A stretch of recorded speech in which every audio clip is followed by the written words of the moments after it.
હાદીની ચાલ છે, પણ એક રૂહની ચાલ. એક રૂહની ચાલ કેવી હોય એ સદગુરુ મહારાજ આ બ્રહ્માંડમાં આપણને ચાલ ચાલીને બતાવે છે. આપણે ક્યાંય ધર્મગ્રંથોમાં ન જવું પડે, આપણે ક્યાંય ખોજ કરવા ન જવું પડે. એટલા માટે મારા માટે કોણ ખોજ કરીને બતાવે છે? સદગુરુ મહારાજ. અને એ ખોજ કરે છે અને એના ક્યાં સુધી પહોંચે છે? મૂળ સુધી. કે ધર્મનું મૂળ શું છે અને એ મૂળ પ્રગટ કરીને ક્યાં બતાવશે? હરિદ્વારના પ્રસંગમાં. એ બધાને જવાબ આપે છે ને, જવાબ આપવા વાળા કોણ છે? સદગુરુ મહારાજ જ છે. સ્વરૂપ અલગ નથી, સ્વરૂપ એક જ છે. જેમ ધામની અંદર એ સ્વરૂપ એક લીલા, એમ અહીં આ બે સ્વરૂપ એક જ છે. સદગુરુ ધણી શ્રી દેવચંદ્રજી મહારાજ કયો કે મહામતી શ્રી પ્રાણનાથજી, બે સ્વરૂપ એક જ છે, પણ બે અલગ અલગ લીલા કરીને બતાવે. પછી ત્યાંથી ભુજનગરમાં કોને ત્યાં જાય છે? હરિદાસજીને ત્યાં. તો ઈ એકો એક સેવાની અંદર નજર બતાવે છે મને કે સેવા કરવી તો મારે કેવી રીતના કરવી જોઈએ. ઈ સેવા કેવી રીતના છુપાઈને કરે છે, ક્યાંય જાહેર કરતા નથી. બધું મને નજર કરીને બતાવે છે કે તું જો તારી શું લીલા હોવી જોઈએ આ બ્રહ્માંડની અંદર. એ બધું મને નજર કરીને બતાવે છે. અને પછી બીજા દર્શન કેટલા વર્ષની ઉંમરે થાય છે? 25 વર્ષની ઉંમરે. કઈ જગ્યાએ? વ્રજમાં, વૃંદાવનમાં, અખંડ વ્રજની અંદર પહોંચે છે. અને કેટલો બધો વાર્તાલાપ કરે છે. આપણને તો આમ થોડુંક બતાવી દે લાલદાસજી મહારાજ, કારણ કે બધી એક મર્યાદા છે, મર્યાદાની અંદર રહીને બતાવે છે. આપણે જોયું હતું ને કે આમ જોયું તો હજી આપણે રાજાનું પ્રકરણ બાદ કરીએ તો 25 વર્ષની સદગુરુ મહારાજની લીલા ખાલી આપણને 150-200 ચોપાઈની અંદર બતાવી દે. અને બાકી બધી લીલા આટલા જ બધી 4000 4500 ચોપાઈ. તો સદગુરુ મહારાજને ક્યાંય હાઇલાઇટ જ નથી કર્યા, પણ સ્વરૂપ ઈ જ હાઇલાઇટ થશે. પ્રાણનાથજીના રૂપમાં આવે છે તો સદગુરુ મહારાજ જ લીલા કરે છે. તો હવે ઈ સ્વરૂપ જ્યારે દર્શન થાય છે ત્યારે એને શું જાણવાનું કે છે? ભાગવતની અંદર ખૂબ આપણી લીલાઓ છે, છુપાઈને છે, પણ એ લીલાઓનું તમે રસપાન કરો. અને પછી હરિદાસજી પાસે આવે છે મળવા કે હવે હું આ રીતના ભુજનગર છોડીને જાઉં છું, મારે આ રીતના આ લીલાઓનું હજી ઓર ઊંડાણમાં પાન કરવું છે, રસપાન કરવું છે, તો હું ક્યાં જાઉં? તો હરિદાસજી જ એમને મોકલે છે, તમે ક્યાં જાઓ? હાલાર દેશ. ત્યારે હાલારના નામથી ઓળખાતો અને છોટી કાશી કહેવાતું. શું કહેવાતું? એટલા ન્યા ટૂંકમાં સંપ્રદાય રાધા વલ્લભી માર્ગનો ન્યા એટલો બધો વિસ્તાર હતો. અને જેને આપણે આજે ક્યાં નામે ઓળખીએ છીએ? જામનગર, નવતનપુરી,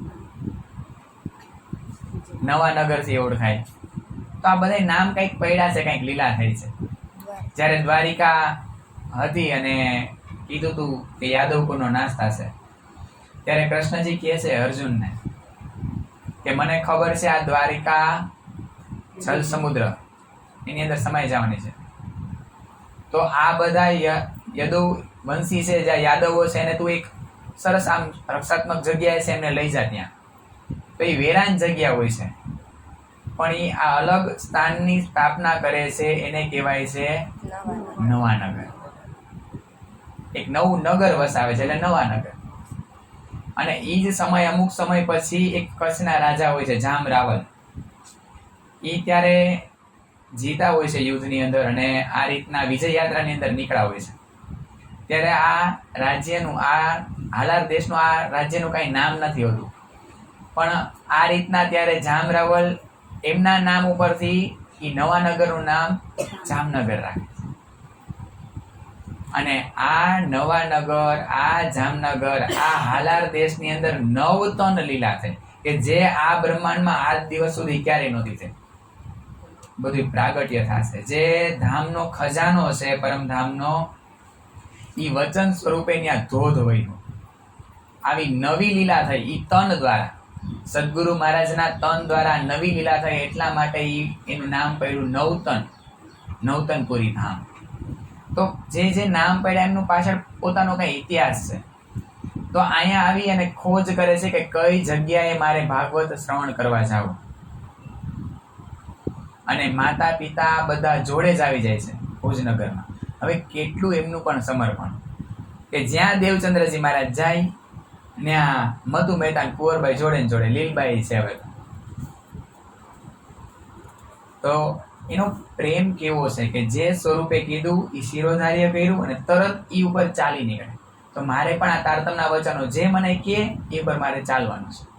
આ બસ આ લીલા કરીને આપણને બતાવે. તો અહીંયા ખોજે છે કે ક્યાં સરસ ભાગવતની ચર્ચા થાય છે. દેવચંદ્રજી મહારાજ ખોજે છે, કારણ કે કેટલી જગ્યાએ અત્યારે ભાગવત વચે છે જામનગરની અંદર. રાધા વલ્લભી સંપ્રદાય હવે જોજો જ્યાં જ્યાં જાશે ને પ્રાણનાથજી પણ ત્યાં બધે રાધા વલ્લભી માર્ગ ખુલ્લો ફાયલો હશે. એટલો ટૂંકમાં સૌથી વધારે આ વૈષ્ણવ સંપ્રદાય હતો એમ. અને આટલી બધી જગ્યાએ ભાગવત વચાય છે તો કોની પાસે ભાગવત સાંભળવા જાવ? ત્યારે રાધા વલ્લભી માર્ગના એક આચાર્ય હોય છે કે જે ઘણા સમયથી ભાગવતની ચર્ચા કરતા હોય છે. કોણ છે?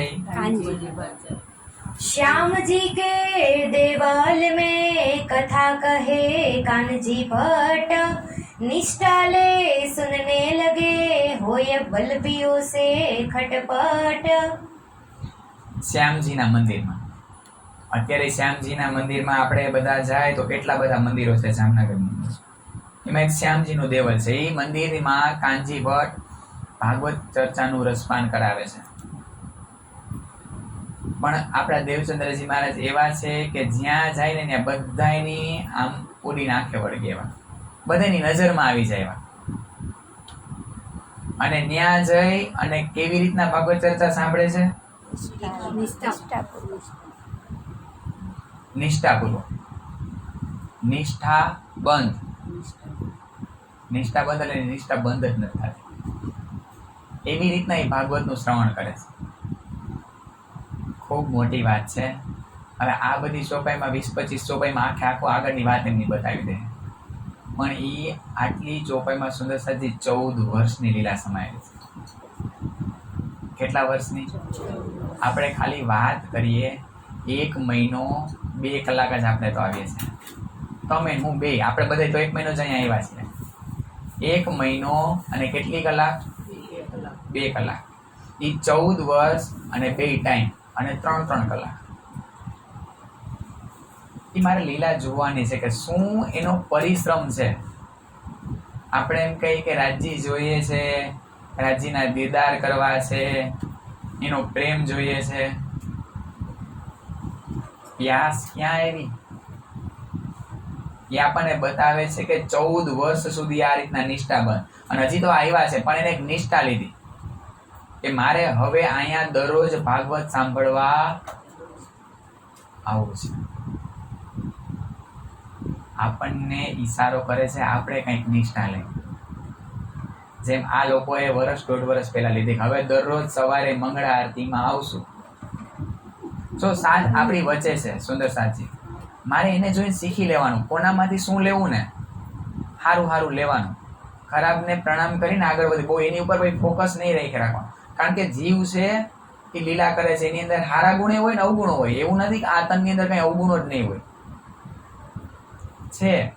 પણ મારે જેનામાંથી જે લેવાનું છે એ સારું હું શીખી લઉં. જે મને મારી નજરમાં એ આવી ગયું, કદાચ લેવાનું જ નહીં પણ કદાચ એ મને દેખાઈ ગયું તો એ હું અવગુણને એના અવગુણને પ્રણામ કરીને હું આગળ વધી જાઉં.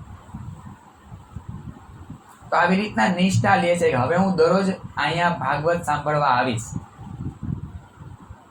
અને રસપાન ચાલુ કરે છે અને કહે છે જોતું કે વલ્લભીઓ છે ખટપટ. આ રાધા વલ્લભી માર્ગના સંપ્રદાયની અંદર ત્યારે સાહુકાર લોકો અને ચૌધરી લોકો જે હાલાર દેશમાં જેમનું નામ બોલાતું, ખૂબ આ રીતના ધનવાન હતા, એ પણ શ્યામજીના મંદિરમાં કાનજી ભટ્ટ પાસે ભાગવત સાંભળવા આવે છે. તો ઈ લોકોને દેવચંદ્રજી મહારાજ એમની સાથે ખટપટ નથી ચાલુ થઈ, ઈ લોકોએ અંદરો અંદર ખટપટ ચાલુ કરી. અમારે ત્યાં એક કહેવત છે, ગામ હોય ત્યાં હોકરો હોય,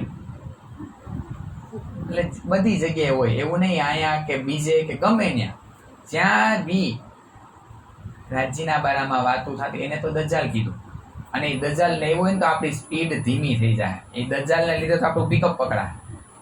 એ આપણું પિકઅપ છે. દજ્જાલ આવે ને એ આવવો જોઈએ. સીટી વાગે એને નહીં વાંધો, ભલે નહીં ભલે કાંઈ. એના લીધે શું વધશે? આપણું ગતિ વધશે રાજ્ય બાજુ. એટલે આવવો જ જોઈએ, પણ એને ઓળખતા આવડવું જોઈએ. એની ઓળખાણ આ હાદીની ચાલથી આપણને બતાવશે. તો આ રીતના એને અહીંયા ખટપટ થવા માંડી અંદરો અંદર.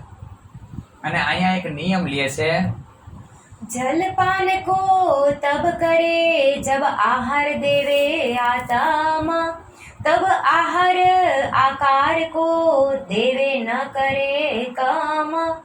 એક નિયમ લીધો કે જ્યાં સુધી આત્માને ખોરાક નહીં મળે ત્યાં સુધી દેહને ખોરાક આપીશ નહીં. ખૂબ મોટી વાત છે.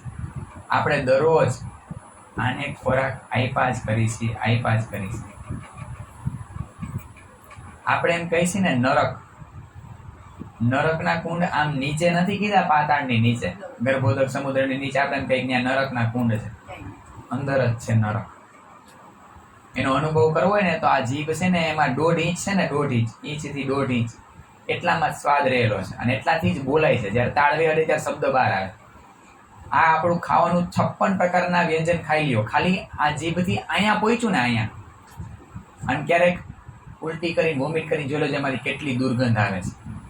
ગમે એટલો સારો ખોરાક, સારા વ્યંજનો ખાઈ લે, પણ જ્યારે આનો સંગ કરે છે ત્યારે એટલી દુર્ગંધ આવે છે કે જે આ રીતના જાનવરો ખાઈને એનો સંગ કરીને જ્યારે એ ખોરાક બહાર નીકળે છે, દેહનો સંગ કરીને, તો આપણે વિચારી આની અંદર છે એવું શું કે ગમે એટલું સારું નાખો નીકળે છે તો દુર્ગંધયુક્ત આવું નીકળે છે.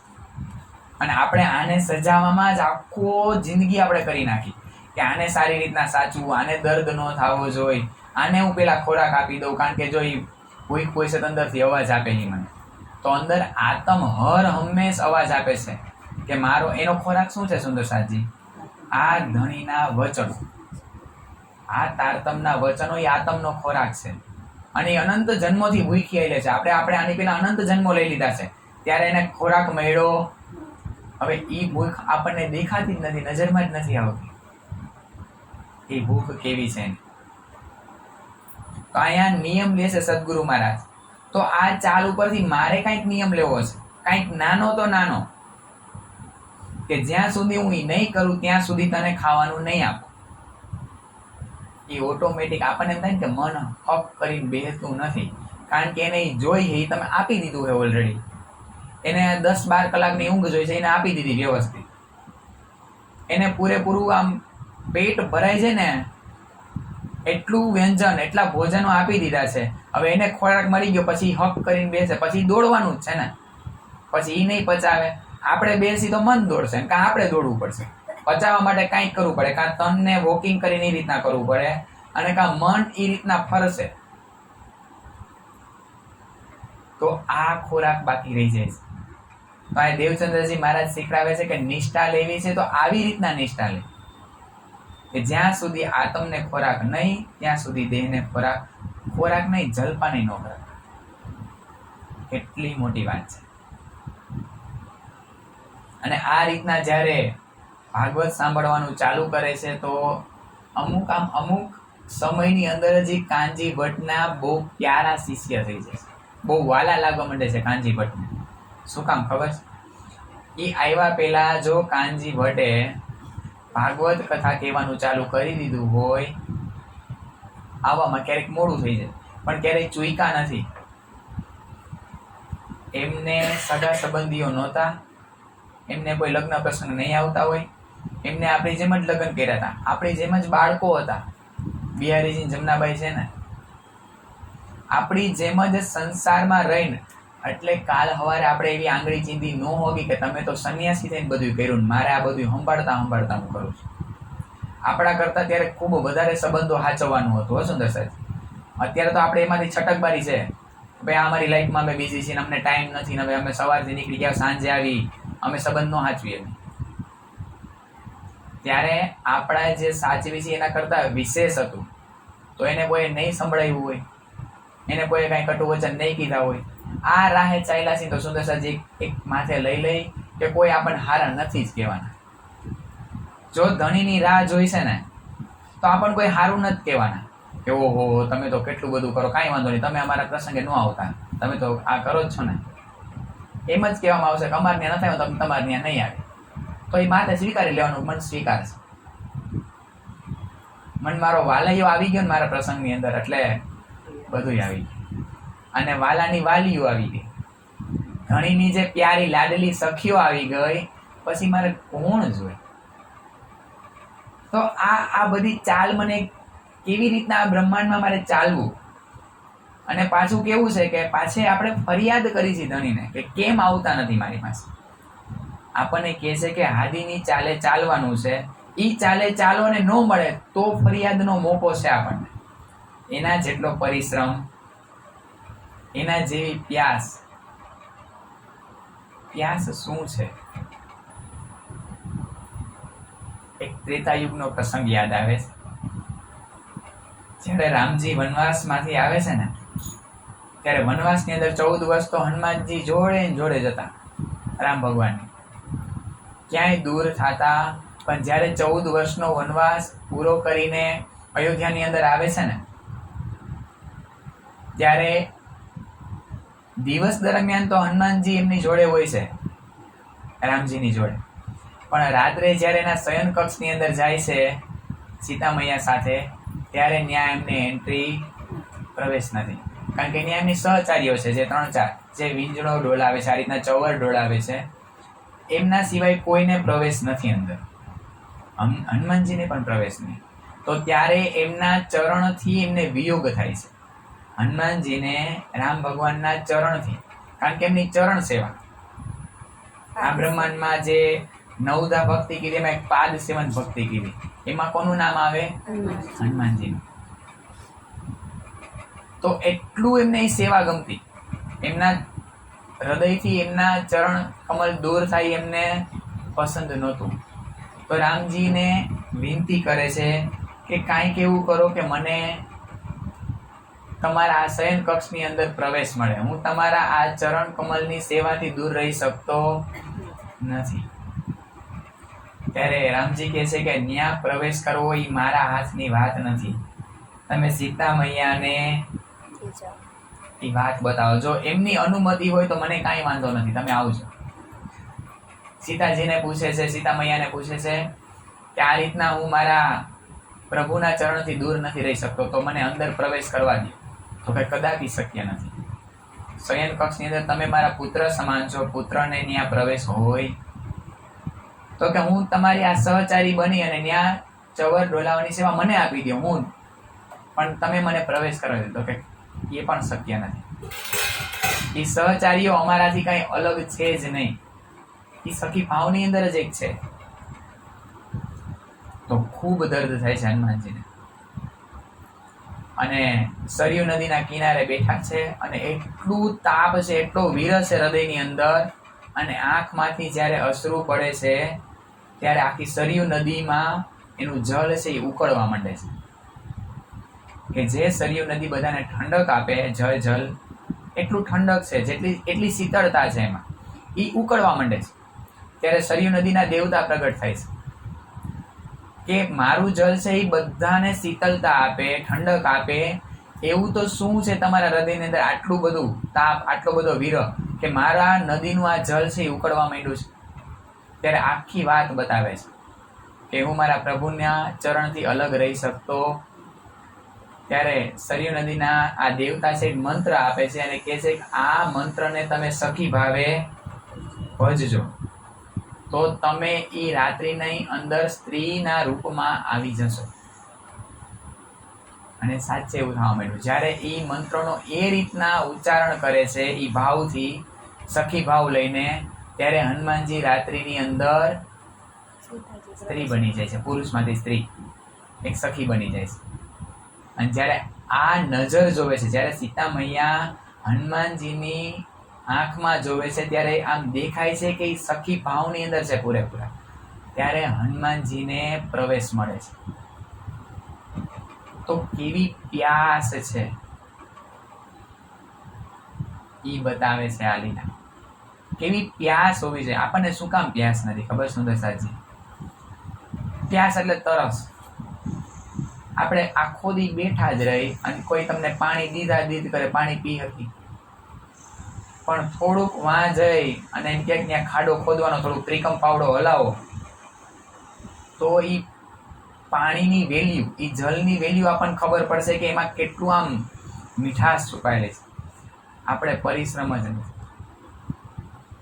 કઈ રીતનો પરિશ્રમ નથી? આને દરરોજ લીધા જ કરી, ઓનું સાંભળી લઈ, દરરોજ વિતકમાં આવી, વિતક સાંભળી લઈ, વિતકના વચનો બહુ મજા આવી, પણ પૈચા નથી. એ પચે ક્યારે? એનું દધી મંથન થવું જોઈએ, એનો એક સાર કાઢો. જેમ આપણે વ્રજની અંદર દધી મંથન કરી અને માખણ કાઢતા, માખણ શેનું રૂપ છે? પ્રેમનું. તો આ આપણે જે બી વચનો સાંભળી, અહીંયા સાંભળી, જ્યાં કાંઈ બી સાંભળી, કોઈના બી મુખેથી વિતક સાંભળીએ, ઈ સાંભળી અને એનું મંથન હોવું જોઈએ કે ખરેખર આજે મેં સાંભળ્યું તો હું અડધો કલાક, 10 મિનિટ, 5 મિનિટ, જેટલો સમય ગમે એટલી વાર રાજીની સામે બેસી જાવ, કાંઈ લીધા વગર, વિતક પણ નહીં ખોલવાનું, અને વિચાર કરું આ 2 કલાકની અંદર શું વાત બતાવી મને. ઈ મંથન છે. ઈ મંથન હે ને, એનો ઈ આપણો પરિશ્રમ થાય. આપણે આગળ લીધું હતું ને કે હરામનું ખાય તો હાડકા ખોખલા થઈ જાય. જો એમને ખાલી લીધા જ કરશી ને તો ઈ પ્યાસ જ નથી, લીધા કરી, ખાલી લીધા કરી, પણ ખુદનું નથી. તો જે પ્યાસ લાગવી જોઈએ ને, અને એ તમે મંથન કરીને આવશો ને, તો અહીંયા આવીને જ્યારે પૂછવામાં આવશે ને ત્યારે જવાબ આવશે, ત્યારે ખબર પડશે કે આજે મંથન થયું છે, આજે ભાઈ માખણ ઉતર્યું છે. સમજાણું સુંદર સાહેબ? આપણી જ લીલા છે. દેવચંદ્રજી મહારાજ આવી રીતના 1-2 શ્લોક આગળ પાછળ થઈ જાય ને તો પાછા કાનજીભટ્ટને કહેતા, એમની ઘરે જાય, ભાગવત ખોલાવે, અને હું આટલા શ્લોકમાં, અને એને કહે કે આ અધ્યાય કેટલા સ્કંદ છે, એમાં અધ્યાય કેટલા છે ભાગવતની અંદર? નહીં ખબર? 18 અધ્યાય, 90 સ્કંદ, એમાં 10મો અધ્યાયમાં 90 સ્કંદ, એટલે જેટલા સ્કંદ છે એ બધાની અંદર જેટલામાં શ્લોકમાંથી આગલા દિવસે છોડ્યું હોય, ધારો કે 50 નંબરના શ્લોક 90 અધ્યાય છે, એમાં પહેલા અધ્યાયની અંદર ધારો કે 100 શ્લોક આવતા હોય, તો 50માં શ્લોકે ભાગવત પૂરું થયું હોય આગલા દિવસે, અને બીજા દિવસે એ આવે અને 53મો શ્લોક ચાલતો હોય, તો ઘરે જાય અને કે હું આગળના 2 શ્લોક મને સમજાવો ને, પાછા હું ન પહોંચી શક્યો, ખોલાવે અને પાછા સમજે. દેવચંદ્રજી મહારાજ ભાગવત એવી રીતના સાંભળતા, ધારો કે આજે મંગળવાર છે, રવિવારે એને ભાગવત સાંભળવું હોય, અને કાનજીભટ્ટ પૂછે, કારણ કે કાનજીભટ્ટ કઈ એમને નથી, ખૂબ ઊંચા વક્તા હતા, એમ નામ આવતું હાલાર દેશની અંદર, તો એ કસોટી લે કે ખરેખર મારી પાસે આવીને ખોલાવે છે તો આ લીધું છે કેટલું, કે મારી પાસે ખાલી હારી ખાવા આવે છે 2 શ્લોક મારી પાસે, મને એમ થાય કે ના બહુ સરસ લે છે, એવી રીતના તો નથી લેતી ને. એટલે ચકાસે, એટલે પૂછે કે મેં 2 દિવસ પહેલા ભાગવતમાં શું વાત બતાવી હતી, એટલે દેવચંદ્રજી મહારાજ જે કાનજીભટ્ટે કીધી હોય એ શબ્દથી શબ્દ વર્ણન કરીને બતાવે, શબ્દથી શબ્દ જરાય ફેરફાર થાય ને એમ.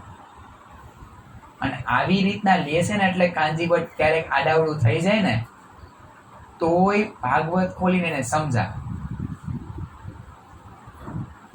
ઈ કેટલી જબરી વાત, જેવું કાનજીભટ્ટે કીધું એવું શબ્દથી શબ્દ. એ શું કામ કહી શકે છે દેવચંદ્રજી મહારાજ? મંથન કરે છે એટલા માટે. આપણે પણ જયારે મંથન કરશું સુંદર સાહેબજી, આપણને એમ થાય કે મને આ યાદ નથી રહેતું, મને આ યાદ ન રહે. તો પેલા જેને એમ વિચારી લીધું મને આવું યાદ ન રહે, મને આ ન આવડે, તો રાજજી કે આને પેલા જ એવું વિચારી લીધું મને આ ન આવડે ને આ મારાથી નથી થતું, મને યાદ નથી રહેતું, તો મારા આની અંદર નાખવું કેમ? એ જ પેલા નેગેટિવ છે મારી પાસે આવે કે મને યાદ ન રહે, કે મને આ નથી આવડતું.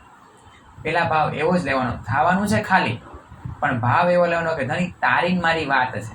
આ વાત કાંઈ રાજા રાણીની કથા તો છે નહીં, એક હતો રાજા ને એક હતી રાણી, એવી વાતો છે. આ મારી વાત છે, મારી મારા ધણીની વાત છે આ, તો મને કેમ યાદ ન હોય? કાં મને એમાં રસ નથી આવતો. બે વસ્તુ થઈ શકે. કામ અને એમાં રસ નથી આવતો એટલે યાદ નથી રહેતું. બાકી જો રસય આવતો હોય અને યાદ ન રહે, ઈ પોસિબલ નથી ક્યારેય. જો રસ આવતો નથી વાત યાદ રહી જ જાય. આપણે એમ કહી કે તમે નાના હતા અત્યાર સુધી મને તમારી માંડીની વાત કરો તો, એટલે આપણે બધાય પોતાની આપ વીતી આરામથી બતાવીએ કે બોલી હકી. જેટલી વાર બોલવું હોય એટલી વાર બોલી હકી.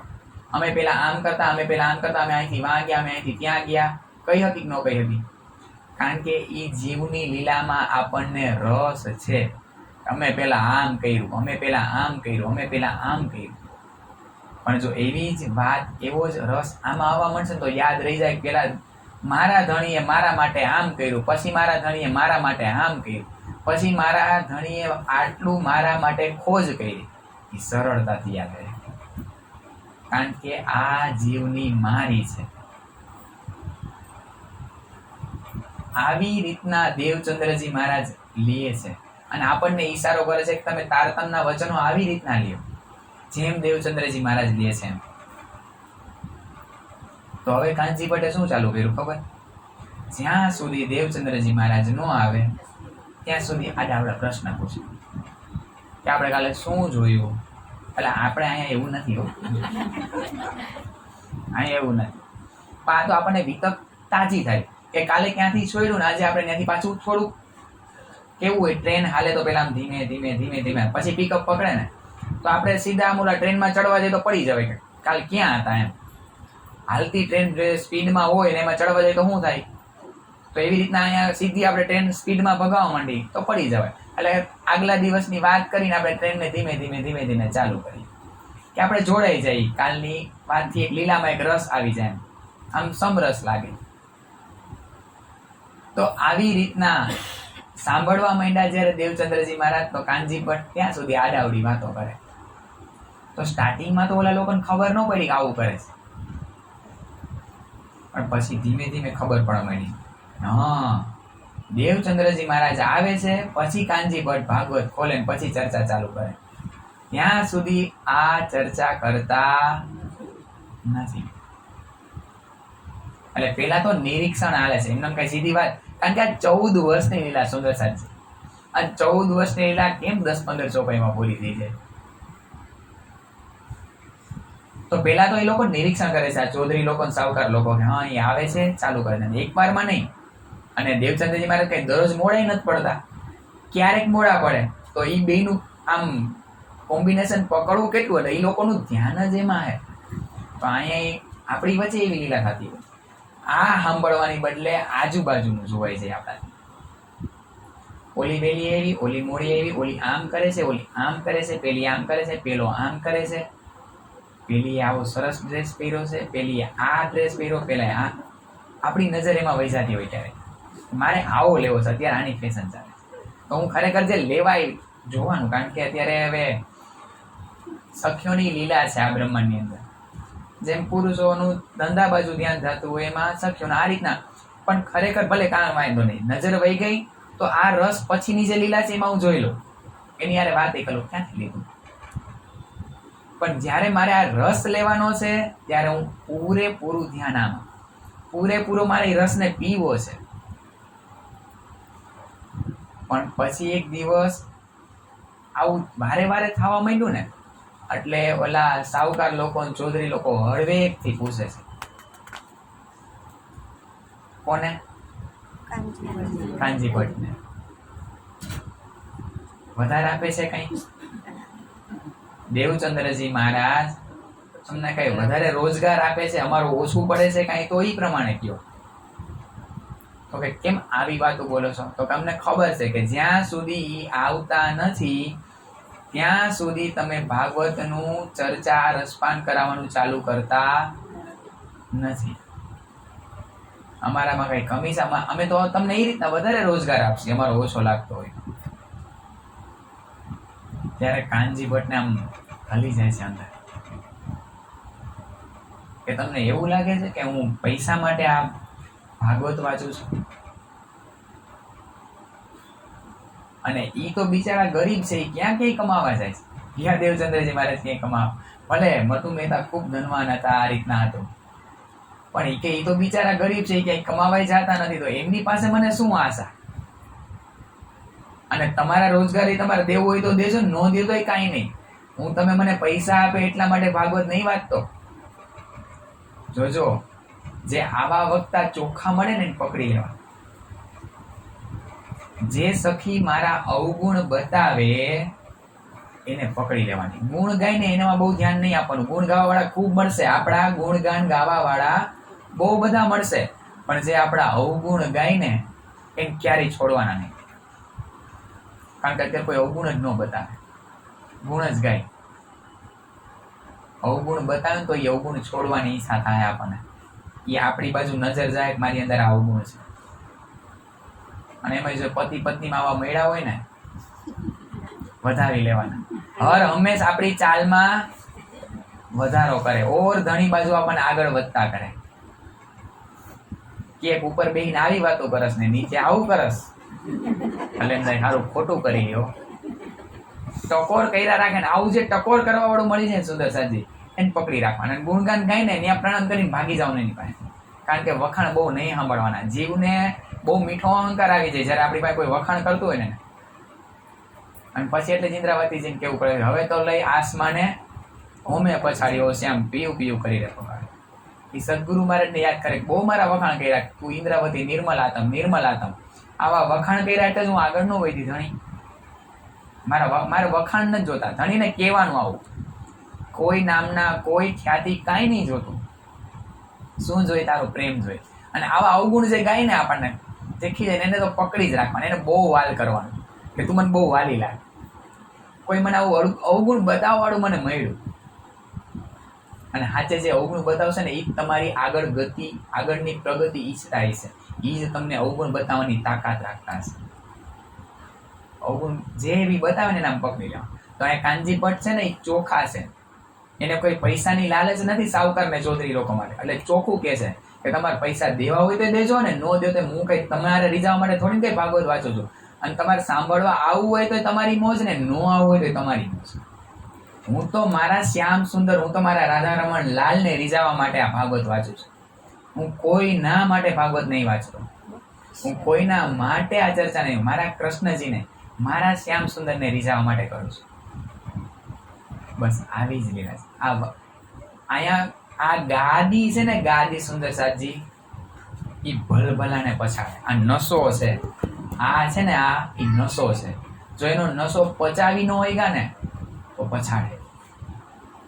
અહીંયા કાનજી ભટ્ટ બહુ સરળ, આમ એકદમ સરળ વક્તા છે. એને કોઈ નસો નથી, બસ એને આ રીતના પ્રેમથી ભાગવત ચર્ચા સંભળાવે છે. અને કહે છે ચોખ્ખું કે આજ દિવસ સુધી તમે મારી પાસે ભાગવત ચર્ચા સાંભળો છો ત્યારે હું શ્લોક આડાવડો ચાય કરીને બોલું છું. ચાય કરીને હું એ શ્લોકનો અર્થનો અનર્થ કરું છું. પણ ક્યારે તમે મને ટોઈકો, ક્યારે પૂછ્યું કે આનું આમ કેમ? અને જો થોડા કઈ વેલા મોડા થાય છે ને તો મારી ઘરે આવે છે, ભાગવત ખોલાવે છે અને એ શ્લોક મારી પાસે સમજે છે.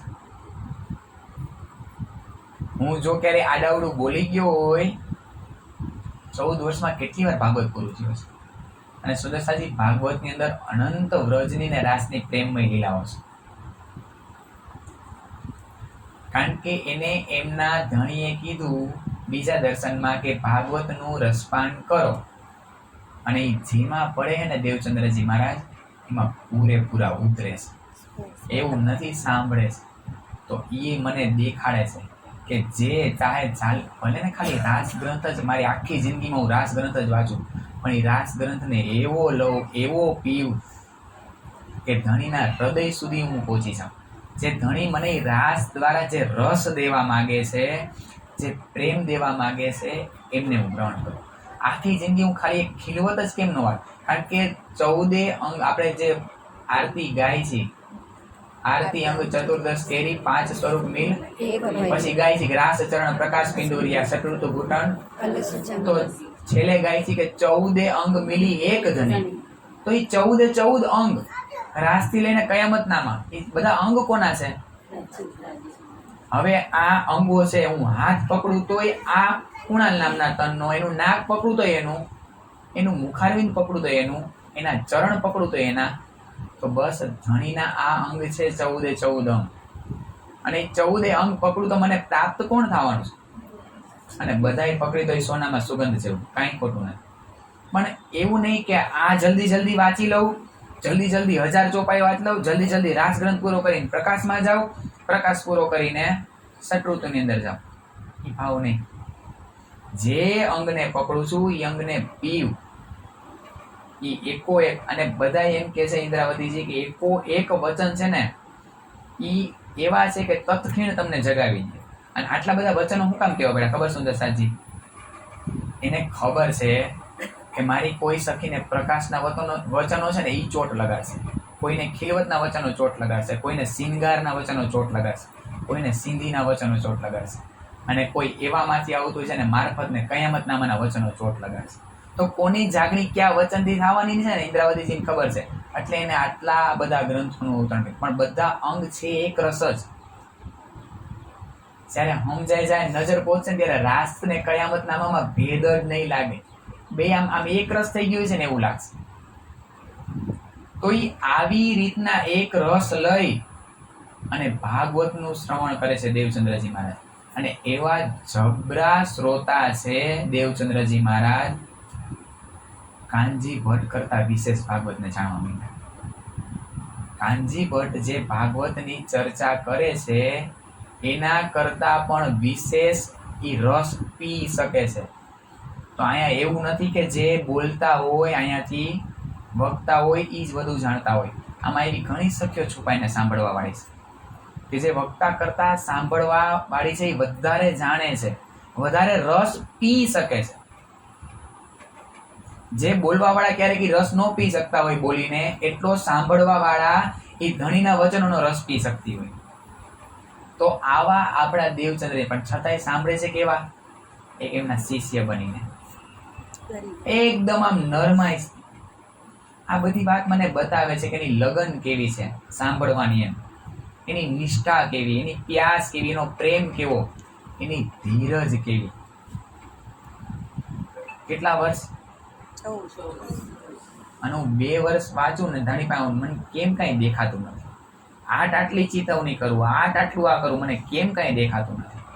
મને કેમ કઈ રાજ્ય મારા દીદાર નથી આપતા, કેમ કઈ અનુભવ નથી કરાવતા. હું મારામાં કમી છે એમ કરીને હળવેકથી કાં ઓછું કરી દઈ, કાં મૂકી દઈ, અને કાં જે છે એનાથી આગળ નથી આપણી ગતિ. અત્યારે આપણે ગતિ કેવી છે ખબર સુંદર સાજી? ટ્રેડમિલ ઉપર. અહીંયા કારણ કે વધારે ટ્રેન્ડ છે, બધા જીમમાં જતી હોય ટ્રેડમિલ ઉપર હાલતા હોય.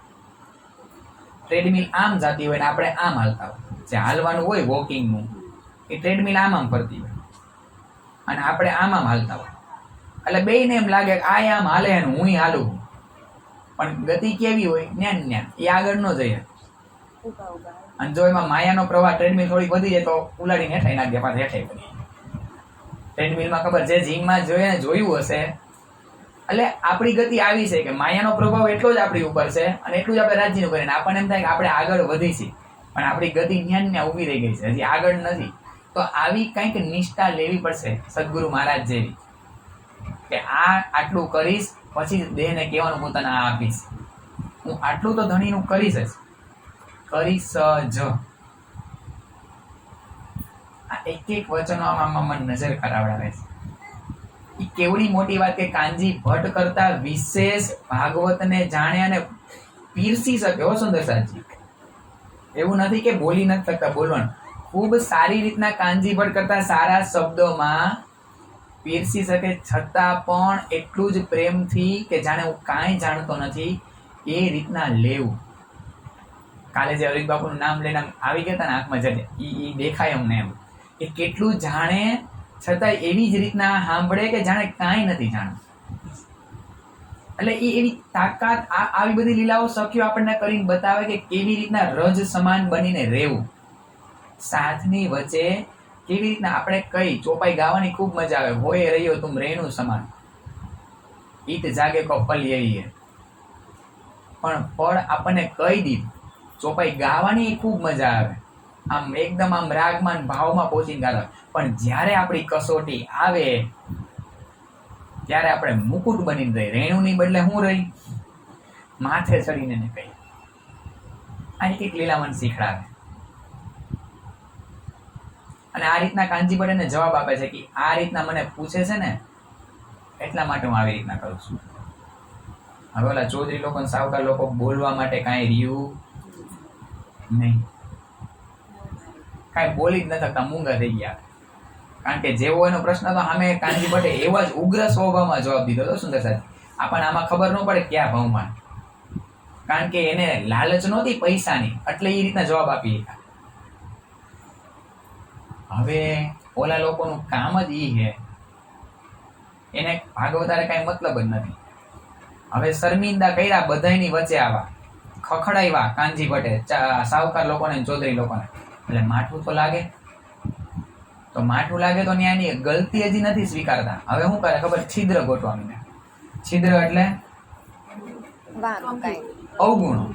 દેવચંદ્રજી મહારાજ ભૂલ ક્યાં કરે ને કમી શું કરે ને બસ ઈ ગોતવા માંડ્યા. કે હવે એવી રીતના એના પછાડવા આવે ને બહુ એના વખાણ કરે ને કાનજી ભટ્ટ ભરી સભામાં દેવચંદ્રજી મહારાજને. હવે ગોતો એ ભૂલ શું કરે. અને આવા લોકોનું ઝુંડ બહુ મોટું હોય, કારણ કે બધી બાજુથી ગોતતા હોય. હવે એ બધા ભેગા થઈને ઈ જ નક્કી કરવાનું, ઈ જ જોવાનું. ભાગવતની અંદર ધ્યાન નથી, ઈ જ ગોતવાનું દેવચંદ્રજી મહારાજ ભૂલ શું કરે. અને એ ભૂલ એવું નહીં અહીંયા કરે, એ એની ઘરે ભૂલ કરતા હોય ને એ ગોતવાનું ચાલુ કર્યું. આ દજ્જાલની હદ બતાવે છે કે દજ્જાલ જ્યારે ક્યારેક આપણાથી ક્યારેક આવું થઈ જાય સુંદર સાહેબ, પણ એ દજ્જાલના દર્શન કરતા જોઈ એ દર્શન કરતા શીખી જવાનું. આવ્યો જ્યારે અહીંયા આવતા હોય અને કાંઈક એવું આપણી અંદર ઉગ્ર સ્વરૂપ આવે અથવા અહીંથી જાય અને આપણે કોઈની યારે એવું બોલાઈ જાય ત્યારે વિચારી લેવાનું એ આપણે નથી બોલતા, આપણે અહીંથી જે કમાણા અહીં આપણે બધા શું કરવા આવ્યા આપણે બધા આ વચન રૂપી ધન કમાવા આવ્યા. એટલે એને ખબર પડી ગઈ અહીંયા આપણે બેંકમાંથી લાખ 2 લાખ ઉપાડીને જતા હોય તો આમ પર્સને હંગરીને જતા હોય. કેવી રીતના એ મૂકજો જોઈએ છૂટું. આપણે જેમ આ રીતના અહીંથી કોઈ ચપલામાં કે કોથળીમાં લઈને જતા હોય સાદી વસ્તુ, એવી રીતના ગમે આપણે ક્યાંક પછી ખરીદીમાં જાય તો એ આપણે ગમે ત્યાં ઢીંગા થાય કઈ હાલો અત્યારે બાઇકમાં લગાવી દઉં અને જરાક અહીંયા ગરદી છે ને તો હું જોઈ લઉં. પણ એવી જ પૈસાની થેલી એવી રીતના લટકાવીને આપણે બીજી કઈ વસ્તુ જોવા જાય, કારણ કે એ વાલું છે ધન. બસ આ ધન એવું જ છે. અને આ જયારે લઈને જાય ત્યારે ચોરવા વાળા આવશે. બાકી બધા જે માયામાં એ બધે લુખા હે, કેવા હે, એની પાસે કાંઈ નથી. ધનવાન તો આપણે બધા, એક તું ही ધનવાન હે ગોરી બાકી સબ કંગાલ. જે અહીંથી આ વચન લઈને જાય છે ને એ માયાને ખબર પડી ગઈ ક્યાં બેઠી છે. જો દેખાતી નથી હો, અહીંયા બાર ઓલો ડેલો હે ને એ ડેલાની બહાર છે. એમ ખબર છે કે આ બધા અત્યારે કમાણી કરી રહ્યા છે. જે આ વચનને સાંભળે જ્યાં જ્યાં બી આ લાલદાસજી મહારાજની વિતક થઈ રહી છે એ બધા ત્યાં જ એનું ફોકસ છે. માયાનું દજ્જાલનું ફોકસ જ ત્યાં છે. અને હળવેકથી આવીને બેસે, કહે નહીં, કહે તો તમે તેમને મહેનત દેવાના. કોઈ ચોરી કઈ કરવા આવે તો આપણે ચોરી કરવા દઈએ ને, અને પછી ત્યારે ગુસ્સો લેવડાવે, નો કહેવાનું કેવડાવડાવે, નો કહેવાનું બોલાવડાવે, બધું ઈ કરાવડાવે. અંદર આવીને ત્યારે આપણે શું કરવાનું? મૌન થઈ જવાનું. ગુસ્સાની તાકાત એટલી જ છે કે બધી 2 મિનિટ આપણી અંદર રહી શકે. જો આપણે રિસ્પોન્સ નો આપ્યો ને, આપણે કાંઈ સામે રિસ્પોન્સ નો આપ્યો ને તો એ વહી જાય. પણ એ 2 મિનિટ છે ને એ 200 કલાક જેવી. ઈ જ જીરવાય નહીં આપણાથી ઈ જ જીરવાય નહીં. આગળની જેવું આપણને કોઈ જેમ ફાવે એમ કહી દીધું હોય, કટુ વચનો કહી દીધા હોય નો કહેવાના, એ પછીની 2 મિનિટ જ આપણે મૌન ન રહી શકીએ. અને ઈ જ પરીક્ષા લેવા. અને પછી આપણે પાસ થઈ જાય ને પછી વહી જાય આરામથી. પછી અહીંયા મારો મેળ નહીં પડે, અહીંથી લૂંટા હે નહીં. આ પરીક્ષા ચાલુ જ છે આપણે, આ વિતક ચાલુ જ છે આપણી. બસ આને ઓળખવાની નજર વિતક આપે છે કે તમે આને ઓળખો. તમારી રોજબરોજની જિંદગીમાં આ રીતના જ દજાલ આવે અને એ સમય આ રીતના જ આવ્યો હતો. પણ હવે એ લીલા થઈ ગઈ ને એટલે તમને એ લીલા બતાવે છે. જો આવું આવ્યો તો આ દજાલ હતો ત્યાં, અને આપણને એ દજાલ દેખાતો નથી, પણ આ વિતક નજર આપે છે તમે એને ઓળખો. તો આ બધા છિદ્ર ગોતવા માંડ્યા અવગુણો. ભાઈ એમ અવગુણો મળે દેવચંદ્રજી મહારાજના. હવે જેમ પહેલી વાર વાર લાગી હતી એમ આ છિદ્ર ગોતોમાં કેટલી વાર લાગી, કારણ કે સભામાં તો કઈ મળ્યું જ નહીં.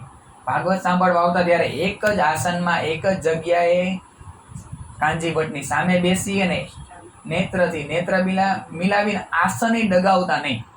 અષ્ટરમાં જેમ મુરલીધરભાઈ સાંભળે છે ને એવી રીતના આમ આંખોથી પીતા હોય ને શ્યામજી ભટ્ટની આંખો, કાનજી ભટ્ટની, એવી રીતના ઈ આંખથી આંખનું મિલન છે, એવી રીતના ઈ રસ પીવે છે. તો કેટલા સમય પછી માંડ એક અવગુણ મળે છે. અને એના માટે પેલા બધાને કહે છે, એકને મળ્યો ને એટલે બધાને કહી દે કે ભાઈ મળ્યો છે, એક અવગુણ દેખાઈ ગયો છે દેવચંદ્રજી મહારાજમાં. હવે આપણો લાગ આવ્યો છે બોલવાનો, પણ હજી એકવાર આ મહિનો ને આવતો મહિનો જવા દે, હું કન્ફર્મ પેલા કરી દઉં કે સાચું જ છે ને.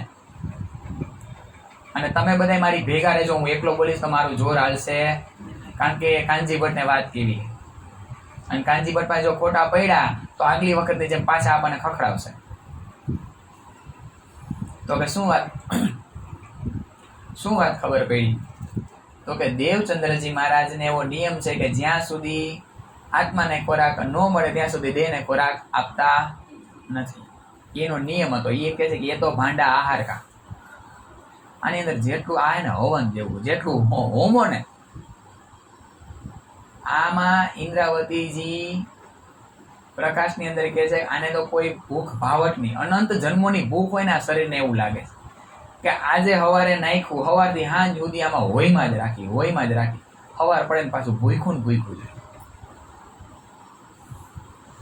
આ આપણને જ બતાવે. અને આપણે જોજો આ લીલા કે ગમે એટલું ખાહી, હવાર થાય ને પાછું ભૂખ્યું થઈ જાય. આતમ ભૂખી થાય આવી રીતના થાય, આપણને દેખાતું નથી. એ સદાયને માટે તૃપ્ત જ નથી, પણ એની ભૂખ આપણને દેખાતી નથી આતમની. તો માંડ એક વસ્તુ મળી કે ભાઈ છે ને, આપણે બધા ખરેખર જે ભાગવતમાં સાંભળવા આવે છે, જેને રાધા વલ્લભી માર્ગ સંપ્રદાય, જ્યાં વૈષ્ણવ સંપ્રદાય જેને અપનાવ્યો છે, એ બધા એકાદશીનું વ્રત કરે છે આપણે, અને ટૂંકમાં વ્રત એટલે કે ઉપવાસ કરે છે. 12ના દિવસે આપણે ભોજન લઈશું. પણ દેવચંદ્રજી મહારાજ એવું નથી કરતા. એકાદશીના દિવસે તો ભરપેટ જમે, મેં જોયું એની ઘરે જઈ, અને એ પાછા 12ના દિવસે ઉપવાસ કરે છે. તો 12નું તો કઈ મહત્વ બતાવ્યું જ નથી. એ આવું કરે છે. આ લાગ આવ્યો છે, આપણો વારો આવ્યો, અને આ જ અરસામાં એક સરસ લીલા બને છે.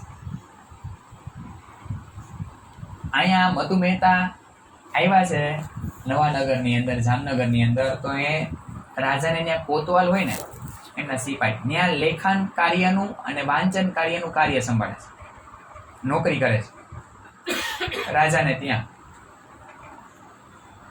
અને એમનો રોજગાર ચાલતો. એકવાર મધુ મહેતાને કોઈ કારજ અર્થે બહાર જવાનું થાય છે, જામનગરથી નવાનગર.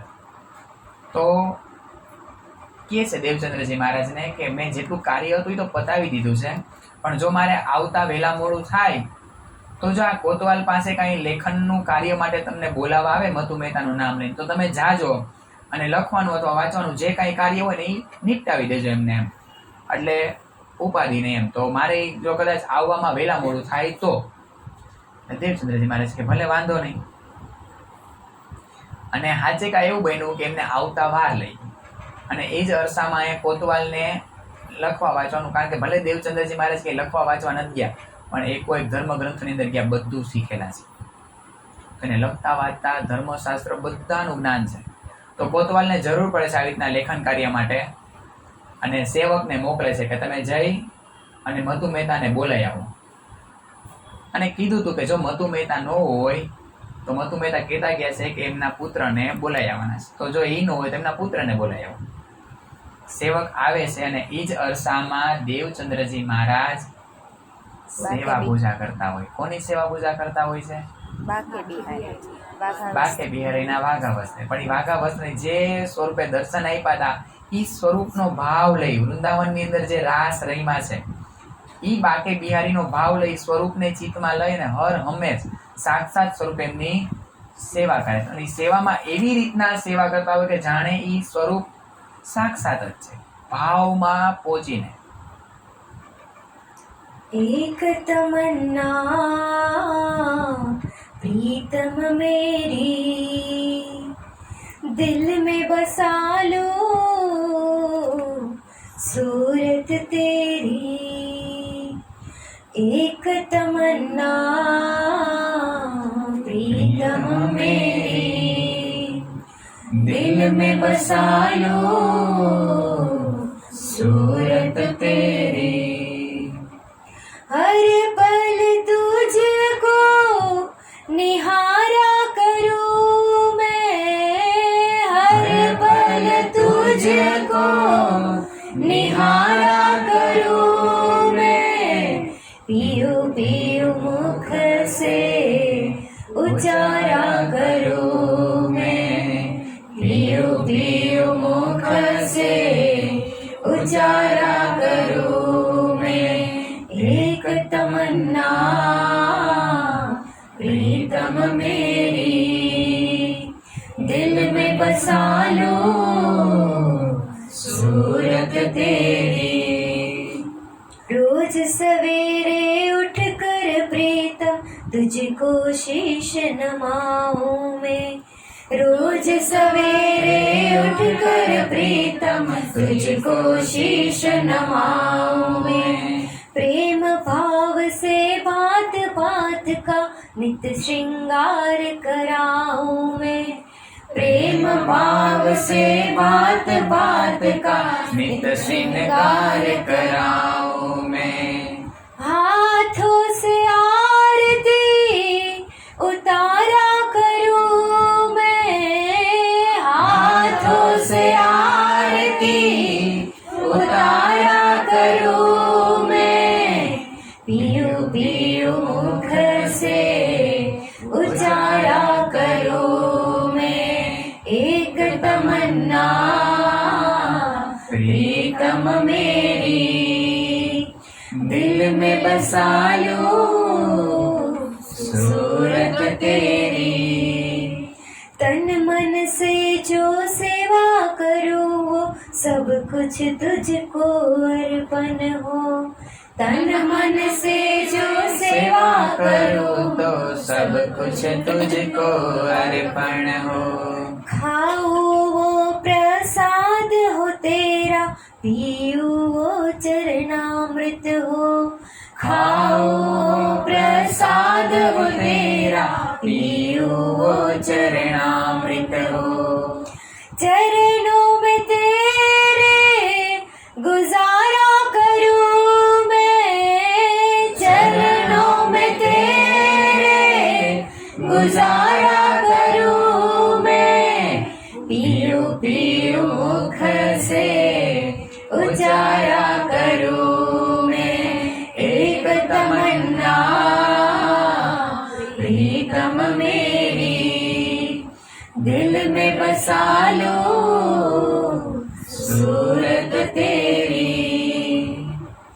આ રીતના પ્રેમથી એકદમ ભાવમાં પહોંચી અને દેવચંદ્રજી મહારાજ સેવા પૂજા કરે છે. તો જ્યારે ઓલો સેવક બોલાવા આવે છે, આવું વાણી ગાયન એને એવું મંત્રમુગ્ધ કરી દે છે કે 1.5 કલાક જ્યાં આવ્યા છે બોલાવાની આ દરવાજે ને દરવાજે બેસી જાય છે. ક્યારેય આવું સાંભળ્યું જ નથી વાણી ગાયન. જે કારણ કે શું કામ સુંદર સાજી આવું વાલું લાગ્યું ખબર છે? એ એકદમ ભાવમાં પહોંચી જાય છે. જ્યારે આરતી કરે છે તો એ આરતી શું છે? આ રતિ, હું એની અંદર સમાઈ જાઉં, રત થઈ જાઉં મારા ધણીની અંદર, એ છે આરતી. તો જ્યારે એ ચરણની અંદર આરતી કરે છે ત્યારે આમ ચરણને નિરખે છે. આપણા ધર્મની અંદર આરતીમાં આમ શું કામ આમ આમ નીચે ને પછી આમ ઉપર લઈ જાય ને આમ આપણે ઘણી વાર ઘણા સુંદર સાથને જે જોયું છે એ આરતી કેમ આપણે આમ આમ નીચે વળી આમ ફટાફટ ઉપર. અરે એમ નહીં, બંગલા દરબારની અંદર ઘુમટજીની અંદર અહીંયા જ્યાં જ્યાં મંદિર છે ત્યાં પૂજારી એ કેવી રીતના આરતી કરે છે એ મારે જોવાનું છે. એ સ્વરૂપને નિરખે છે. એ ચરણને હું નિરખતા નિરખતા મારા હૃદયની અંદર ધારણ કરું છું, પછી હળવે હળવે હળવે હળવે હળવે ઉપર લઈ જાઉં છું, મુખારવિંદને નિરખું છું, ન્યા પાછું આ રીતના. એ આરતીનો ભાવ છે. આરતી એ રીતના છે. અને એ આરતીની અંદર હું રત થઈ જાઉં છું ધણીની અંદર. અને એટલું પ્રેમથી ગાય છે આ સેવા પૂજાની અંદર દેવચંદ્રજી મહારાજ કે ઓલા સેવક ભૂલી જાય છે કે હું શું કરવા આવ્યો હતો અહીંયા. 1.5 કલાક પછી એને ભાન આવે છે કે હું અહીંયા દેવચંદ્રજી મહારાજને બોલાવવા આવ્યો છું. ત્યારે કહે છે કે આ રીતના કોતવાલે તમને બોલાવ્યા છે, હાલો તમે લેખન કાર્ય છે, હિસાબ લેખાજોખા કરવાના છે. અને દેવચંદ્રજી મહારાજ જાય છે પ્રેમથી, કારણ કે ઓમ તો કંઈ કાર્ય નહીં કરતા, પણ પિતાજીએ કીધું છે તો એટલું હું એમને હાથ બતાવું. અને કોતવાલ પાસે જાય છે અને લેખનનું કાર્ય એકદમ સુંદર રીતે કરે છે. ત્યારે ઓલા સેવક કોતવાલને કહે છે અને ખૂબ આખા રાજ દરબારની અંદર એમના વખાણ કરે છે દેવચંદ્રજી મહારાજના, કે આ ખૂબ સુંદર ગાય છે, એટલું ભજન સરસ ગાય છે કે હું ત્યાં શું કરવા ગયો હતો ને ભૂલી ગયો હતો. આખું એનું વર્ણન કરીને બતાવે છે, આટલું સરસ એ સેવા પૂજા કરે છે. પણ દેવચંદ્રજી મહારાજને એ વખાણમાં કાંઈ રસ નથી. એમનું ચિત્ત તો શ્યામ સુંદરમાં જ ચોટેલું છે. ત્યારે કોતવાલ કહે છે કે તમને ઈ વાણી ગાયને મને સંભળાવો, ગાયને. આ કઈ હું રિપ્રેઝેન્ટ કરવા માટે નહીં ગાતો, આ દુનિયાના લોકોને રીઝાવવા માટે હું આ વાણી ગાયન નથી, હું મારા શ્યામ સુંદર મારા ધણીને રીઝાવવા માટે આ વાણી ગાયન છે. હું એ ભાવમાં પહોંચી અને ઈ વાણી ગાયન એના માટે થઈ રહ્યું છે.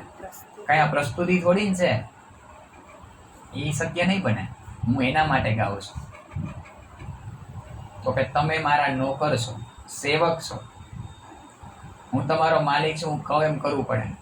તો કે આલ્યો તમારો કલમ, આલ્યો તમારો લેખાજોખા, આજથી મૂકી નોકરી તમારી, નથી કરવી નોકરી. બાકી ગવાશે નહીં. અને અહીંયા આપણને ક્યારેક આપણે ગાતા હોય તો જોઈ કે કોઈ સુંદર સાથ જોવે છે, જોઈ તો જ ગાય એમ. આપણું ગાવાનું સાથને રીઝાવવા માટે ઈ અહંકાર આપે આપણને. ઈ ચર્ચામાં પણ આવે. ઈ ચર્ચા સાંભળવા 5 કેમ નથી આવતા, કે ચર્ચા સાંભળવા 1 કેમ નથી આવતા. મારો ઈ પ્રત્યે મોહ ન હોવો જોઈએ કે 500 જણા થાય તો જ હું ચર્ચા બતાવું, કે આટલા સુંદર સાથ થાય તો જ હું ચર્ચા કરું. એ તો અહંકાર છે મારો. એટલે તો કહે છે કે આ ગાદી નશો છે. અને એ ચર્ચા સાંભળવા વાળા જો એક દી નો આવે તો દુઃખ થઈ જાય. એ ચર્ચા સાંભળવા મારી ચર્ચા સરસ રીતે સાંભળે નહીં તો દુઃખ થઈ જાય. શું કામ? નશો છે આ ગાદી. જો એ પચાવતા ન આવડ્યું તો આવો નશો કરાવી. પણ મારું હર હંમેશ શેને રીઝાવવા માટે હોવું જોઈએ? મારી ચર્ચા, મારું વાણી ગાયન, મારી સેવા, મારું ભોગ લગાવવાનું, મારું જે પ્રસાદ લેવાનું, બધું મારા શ્યામ સુંદર, મારા ધણી, મારા રાજજી મહારાજને રીઝાવવા માટે હું બધું કરું છું, કોઈ ના માટે નહીં. આવી છુપી બંદગી આપણને શીખડાવે છે. એના માટે એ નોકરી મૂકી દે છે. અને નોકરી એની નથી મૂકતા, કોની મૂકી છે? એમના પિતાજીની મૂકી છે. અને આવે છે ત્યારે પિતાજીની વાત બતાવે છે કે આ રીતના આખી ઘટના બની. પણ મતુ મહેતાની એટલા સપોર્ટેડ છે, એટલું સમજુ છે એ કાંઈ વાંધો નહીં. તે જે કર્યું છે દેવચંદ બરાબર કર્યું છે, યોગ્ય પગલું જ લીધું છે. તમે તમારે તમારી ભજન ભક્તિની અંદર ડૂબેલા રહ્યો, હું તમને ક્યાંય રોકીશ નહીં. અને તમે જે જવાબ આપીને આવ્યા છો એમાં કાંઈ ખોટું નથી કર્યું. તમે યોગ્ય પગલું ભર્યું છે. જ્યારે મારા પગલા સહી રાહ બાજુ જતા હશે ને ત્યારે કાયનાત સપોર્ટ કરવા માંડશે.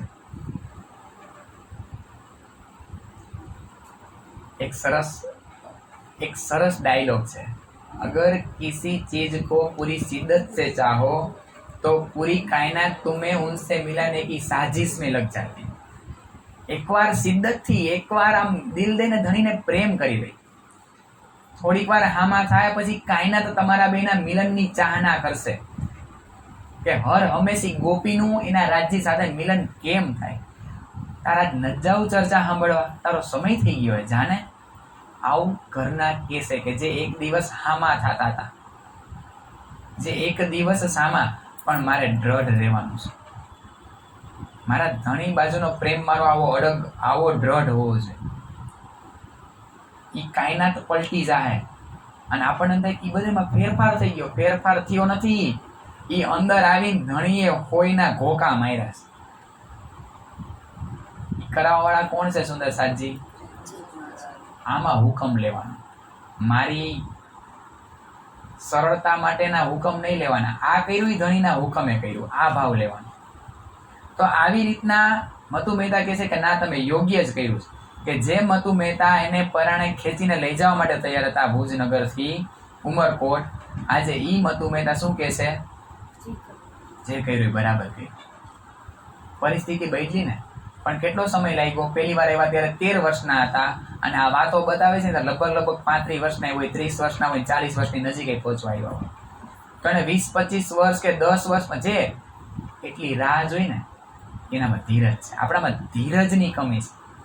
આપણે છે ને એકદમ ફટાફટ, કારણ કે જિંદગી ફાસ્ટ થઈ ગઈ. એમાં અહીંયા મુંબઈમાં તો નકરી ફાસ્ટ જ એવી થઈ ગઈ છે જિંદગી, એકદમ ફાસ્ટ.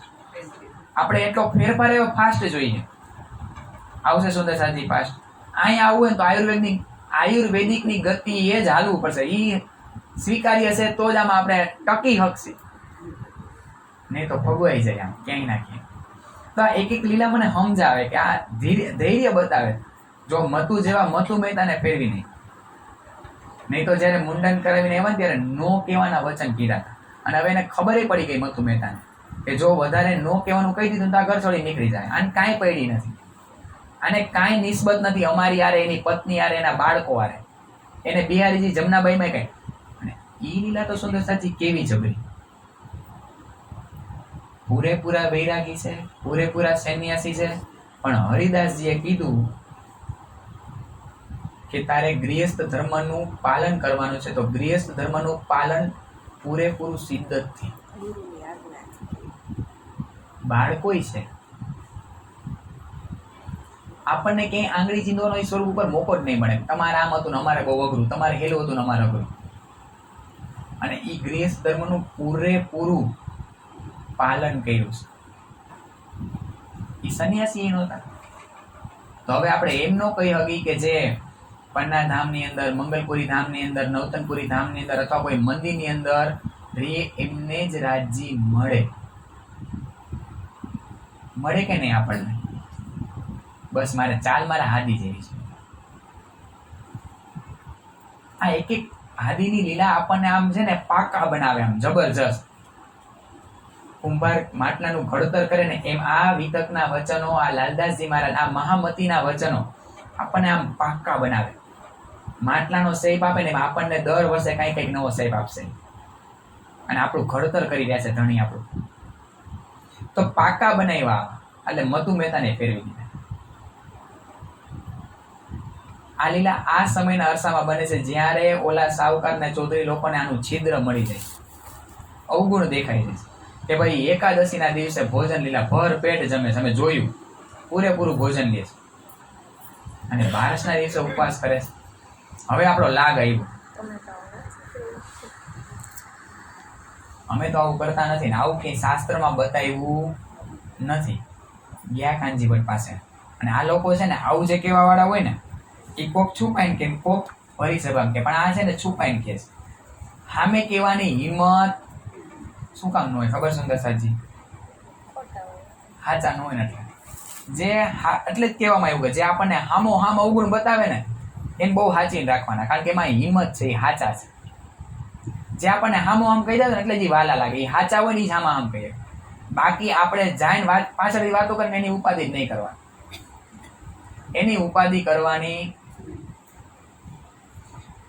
હાથીની જે મદ મસ્ત ચાલમાં હાલવાનું છે. આપણે કલશની અંદર ચોપાઈ છે સરસ મજાની એમ, કે જેમાં હાથીના ગળામાં ગજના ગળામાં ઘંટ હોય અને કેવું એની મોજમાં હાલતો હોય, એમ આપણે હાથીની જેમ હોય ખૂબ વિશાળ.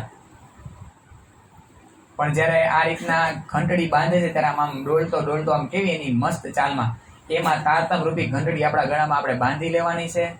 આ બાંધી તો શી ઘંટડી, પણ ભૂલી જાય કે આપણે બાંધી છે. તો તારતમના વચન રૂપી ઘંટડી બાંધી લેવાની, અને જ્યારે હાથી નીકળે ત્યારે કૂતરા ભસતા જોજો તમે. જે શેરીમાંથી નીકળે ત્યાં કૂતરા પણ એક એનું કાંઈ બગાડી શકે. તો આપણે જ્યારે આ રાહ ઉપર હાલશી ને અને ઘંટડી સાંભળશી ત્યારે એ હાથીને કૂતરાનો અવાજ આવતો, એને ઘંટડીની એની મદ મસ્ત ચાલમાં બસ આપણે જ્યારે હાલતા હશું ને ત્યારે આવી રીતના બોલશે બધા. પણ જો વચનોનો પાવર હશે, એનો અવાજ સતત કાનમાં ગુંજતો હશે ને, તો આપણી પ્રેમની રૂહાની મસ્તાની ચાલશે. आए सभा में मिलके पूछे कांजी भट्ट से, ऐसा उपदेश तुम दिया जो प्रसाद ले एकादशी में. કાનજી ભટ્ટને કહે છે, આવો ઉપદેશ આપ્યો જ તમે? એનો કહેવાનો ટોન અલગ છો સુંદર સાજી, આ ચોપાઈમાં ખબર ન પડે આપણને. આવું શીખડાયું છે તમે? એકાદશીના દિવસે ભોજન લેવાનું, 12ના દિવસે ઉપવાસ કરવાનો.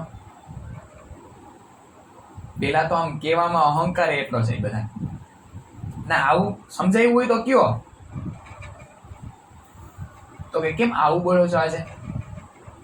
દેવચંદ્રજી મહારાજ એમ કરે, એ તો મહારાજ નથી કહેતા, દેવચંદ્રજી આવું કરે છે. એકાદશીના દિવસે ભરપેટ જમે છે ને 12ના દિવસે ઉપવાસ કરે. આપો હાલો જવાબ. આગલી વખતે તો તમે એમ કહેતા હતા કે બહુ સારી રીતના સાંભળે છે ને મારી પાસે આવીને આ રીતના કરાવે છે, તો આનો જવાબ એ તમારી પાસે હશે જ ને. તો કયો એ હું કામ આમ કરે?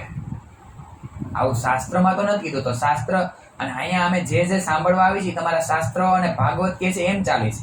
અને ભાગવત એવું કહેતું નથી કે એકાદશીના દિવસે જમવું જોઈએ. તો આવું કેમ કરે છે? તમારા પ્રિય શિષ્ય છે, આવું કેમ કરે છે? ત્યારે કાનજી ભટ્ટ કે મને ખબર નથી, એ આવશે એટલે એમને પૂછીને જવાબ આપીશ.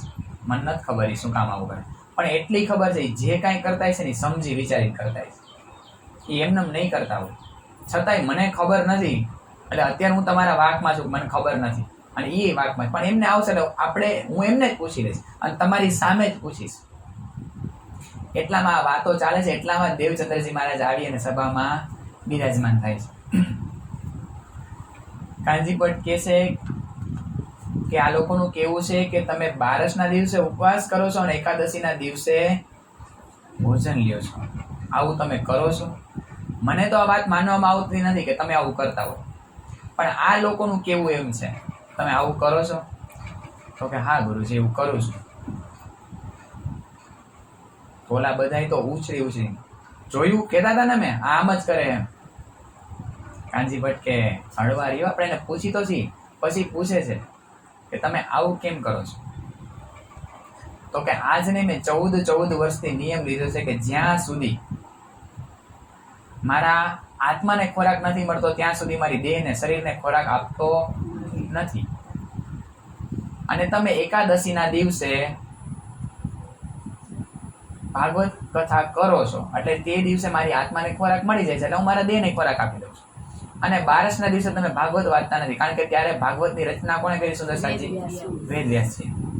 એ રીતના એ દિવસે એમની પુણ્યતિથિ હોય છે, ધામગમન તિથિ. તો એ દિવસે તમે ભાગવતમાં રજા રાખો છો, તે દિવસે ભાગવતનું પઠન થતું નથી, એમની ચર્ચા સાંભળવા મને મળતી નથી. એ દિવસે મારા આત્માને ખોરાક મળતો નથી, એટલે હું મારી દેહને ખોરાક આપતો. બોલો શ્રી સદગુરુ મહારાજ. આ પણ શીખડાવે છે, આ તમને ખોરાક ન મળ્યો હોય તેથી દેહને ખોરાક નહીં આપવો. ગમે એવા ધમ પછાડા કેમ ન કરે, અને ધમ પછાડા કેવા કરશે ખબર? સુંદર સાજી, આમ શેરીમાંથી નીકળશે ને એટલે પાપડી ચાટ વાળો ને સેવપુરી વાળો ને ઢોસા વાળો, વડાપાઉં, એની સુગંધ નહીં હોય ને એવી રીતના ઓના વઘારમાં હારા વઘાર નખાવશે દજાલ એની પાસે, અને તમારા નાક સુધી સુગંધ પહોંચાડશે. આ એમની તાકાત છે. પણ આ લીલામાં આપણે પહોંચી ન શકતા હોય, આપણને દેખાતી ન હોય. રસ સ્વાદ ક્યાં સુધીનો છે? 1.5 ઇંચ સુધી. એ રસેન્દ્રિય છે ને, બધી ઇન્દ્રિયોના સ્વાદ છૂટે, પણ જે રસેન્દ્રિય ઉપર વિજય પ્રાપ્ત કરે ને એને વીરલો કહેવાય. કોઈ વીરલા જ પહોંચી ગયા એમ કહે છે ને, આ પ્રસંગમાં કહે. ઓલા બધા કહે છે કે હવે આમનો જવાબ આપો. પણ અમે એટલું જાણીએ છીએ કે ભાગવત છે એ આખું વૃક્ષ છે. એ વૃક્ષને ડાળીઓ હોય, એટલે કે શાખાઓ હોય, ડાળીઓ હોય, એની અંદર અલગ અલગ શાખાઓ પડી હોય. એ શાખાઓની અંદર પાંદડા હોય, અને એ પાંદડાની અંદર નસ હોય. તો એવી જ રીતના તમે આ નસ સુધી પહોંચ્યા છો. ભાગવત છે એ આ દરખત રૂપી વૃક્ષ છે. એમાં 18 અધ્યાય કીધા છે, એમની ડાળીઓ છે, એમની શાખાઓ છે, આ ક્ષંદ છે. 90 અધ્યાય કીધા એ અધ્યાય છે. 18 ક્ષંદ, એમાં 90 અધ્યાય. એમાં અલગ અલગ અધ્યાયો છે, એમની શાખાઓ છે, એમના જે શ્લોક છે એ એમના પાંદડાઓ છે, અને એ શ્લોકના શબ્દ છે, અક્ષર છે, એ નસ છે. તમને એટલી ખબર છે કે તમે નસે નસ સુધી, એટલે કે ભાગવતના શબ્દ શબ્દ, અક્ષરે અક્ષરના અર્થના ઊંડાણ સુધી પહોંચ્યા છો. અમે એટલું તો જાણી છીએ. ઓલા લોકો એટલા વખાણ કરે છે, પણ ક્યારેક ક્યારેક એમ થાય કે આ ચોપાઈ લોકો બોલતા જ ન હોય છે. આમાં જે ચોપાઈ છે ને, આ ચોપાઈ કાનજી ભટ્ટ બોલતા હોય છે. કારણ કે ઘણી બધી જગ્યાએ અમુક અમુક સંતો પાસે, બધા પાસે સાંભળ્યું આ લોકો વખાણ કરે છે, પણ એ લોકો ઓલરેડી એમની નિંદા કરતા હોય, એ વખાણ કેમ ના કરીએ? આ વખાણ કાનજી ભટ્ટ કરે. કાનજી ભટ્ટ હવે જવાબ માગે કે તમે આટલા ઊંડા ઉતરેલા છો ભાગવતની અંદર, તો તમે હવે આમનો જવાબ આપો. ત્યારે એટલા માટે કહે છે મને આ રીતના ખોરાક નથી મળતો ને, એટલા માટે હું એમને ખોરાક નથી આપતો. આ ચોખ્ખું રીઝન. અને બીજું રીઝન એ છે કે એકાદશીના એક શીત એટલે કે એક કણનું પણ, એક પ્રસાદનો એક કણ મળી જાય ને, તો એ પણ એમને પણ સ્વર્ગની પ્રાપ્તિ થાય. એકાદશીનો પ્રસાદ કોઈ લઈ લે તો આ લોકો એકાદશીનો પ્રસાદ ગ્રહણ નથી કરતા. એકાદશીનો પ્રસાદમાં ફરાળા લઈએ, ફળ આહાર. આપણે તો જેથી ફરાળ હોય ને તેથી તો દબાવીને જમે. ત્રીજ ચોથ પાછળનો જે કોઈ અહીંયા કરતા હોય, વિરહ કરતા આપણું જે ફળાર ઉપવાસ કરતા હોય ને, એમાં ભોજનમાં નવી નવી વાનગીઓ બને. સૂકી ભાજી, વેફર, કેળા ને સાબુદાણાની ખીચડી ને રાજગરાના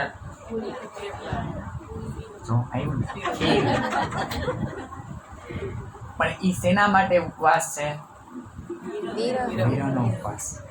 ભલે એવું નથી કે આપણે વિરહ ત્રીજ ચોથ પાંચમનો જ વિરહ કરવાનો, એ આપણે લેસી આગળ આવે. હમણાં કુરબાની આવશે ને મોમીનોની, તો ઈ રીતના આખું વાત બતાવે છે કે કેટલું મૂલ્ય છે એકાદશીનું એક પ્રસાદ લેવાનું. અને પ્રસાદનું આટલું મૂલ્ય હોય તો ઈ આખે આખો જે ભોગ છે ઈ હું મારા બાકે બિહારીને લગાવીને ભરપેટ જમું છું. જો કણનું આટલું મૂલ્ય હોય તેથી ભરપેટ જમી તો કેટલું એનું આમ મળે, આપણને ફળ પ્રાપ્ત થાય. એટલા માટે મને આ તમને ખોરાક મળે છે, અને એકાદશીના ટૂંકમાં પ્રસાદનું આટલું બધું મહત્વ છે, એટલા માટે હું પ્રસાદે લઉં છું ને ભરપેટ જમું. એકાદશીની આખી એક લીલા છે, પણ હવે એમાં નહીં જાવ. કારણ કે એકાદશીનું શેને લીધે એને એક વરદાન મળ્યું છે એકાદશીને. જે એક દાનવ હતો કે કોઈ એની પર જીત પ્રાપ્ત નહોતી કરી શકતો, અને એકાદશી એ છે એ ભગવાનના અંગમાંથી એક એકાદશી આ રીતના કન્યા આવે છે કે જેને એકાદશી 5 કર્મેન્દ્રિય અને 5 જ્ઞાનેન્દ્રિયને વશમાં કર્યા ભગવાને, વિષ્ણુ ભગવાને.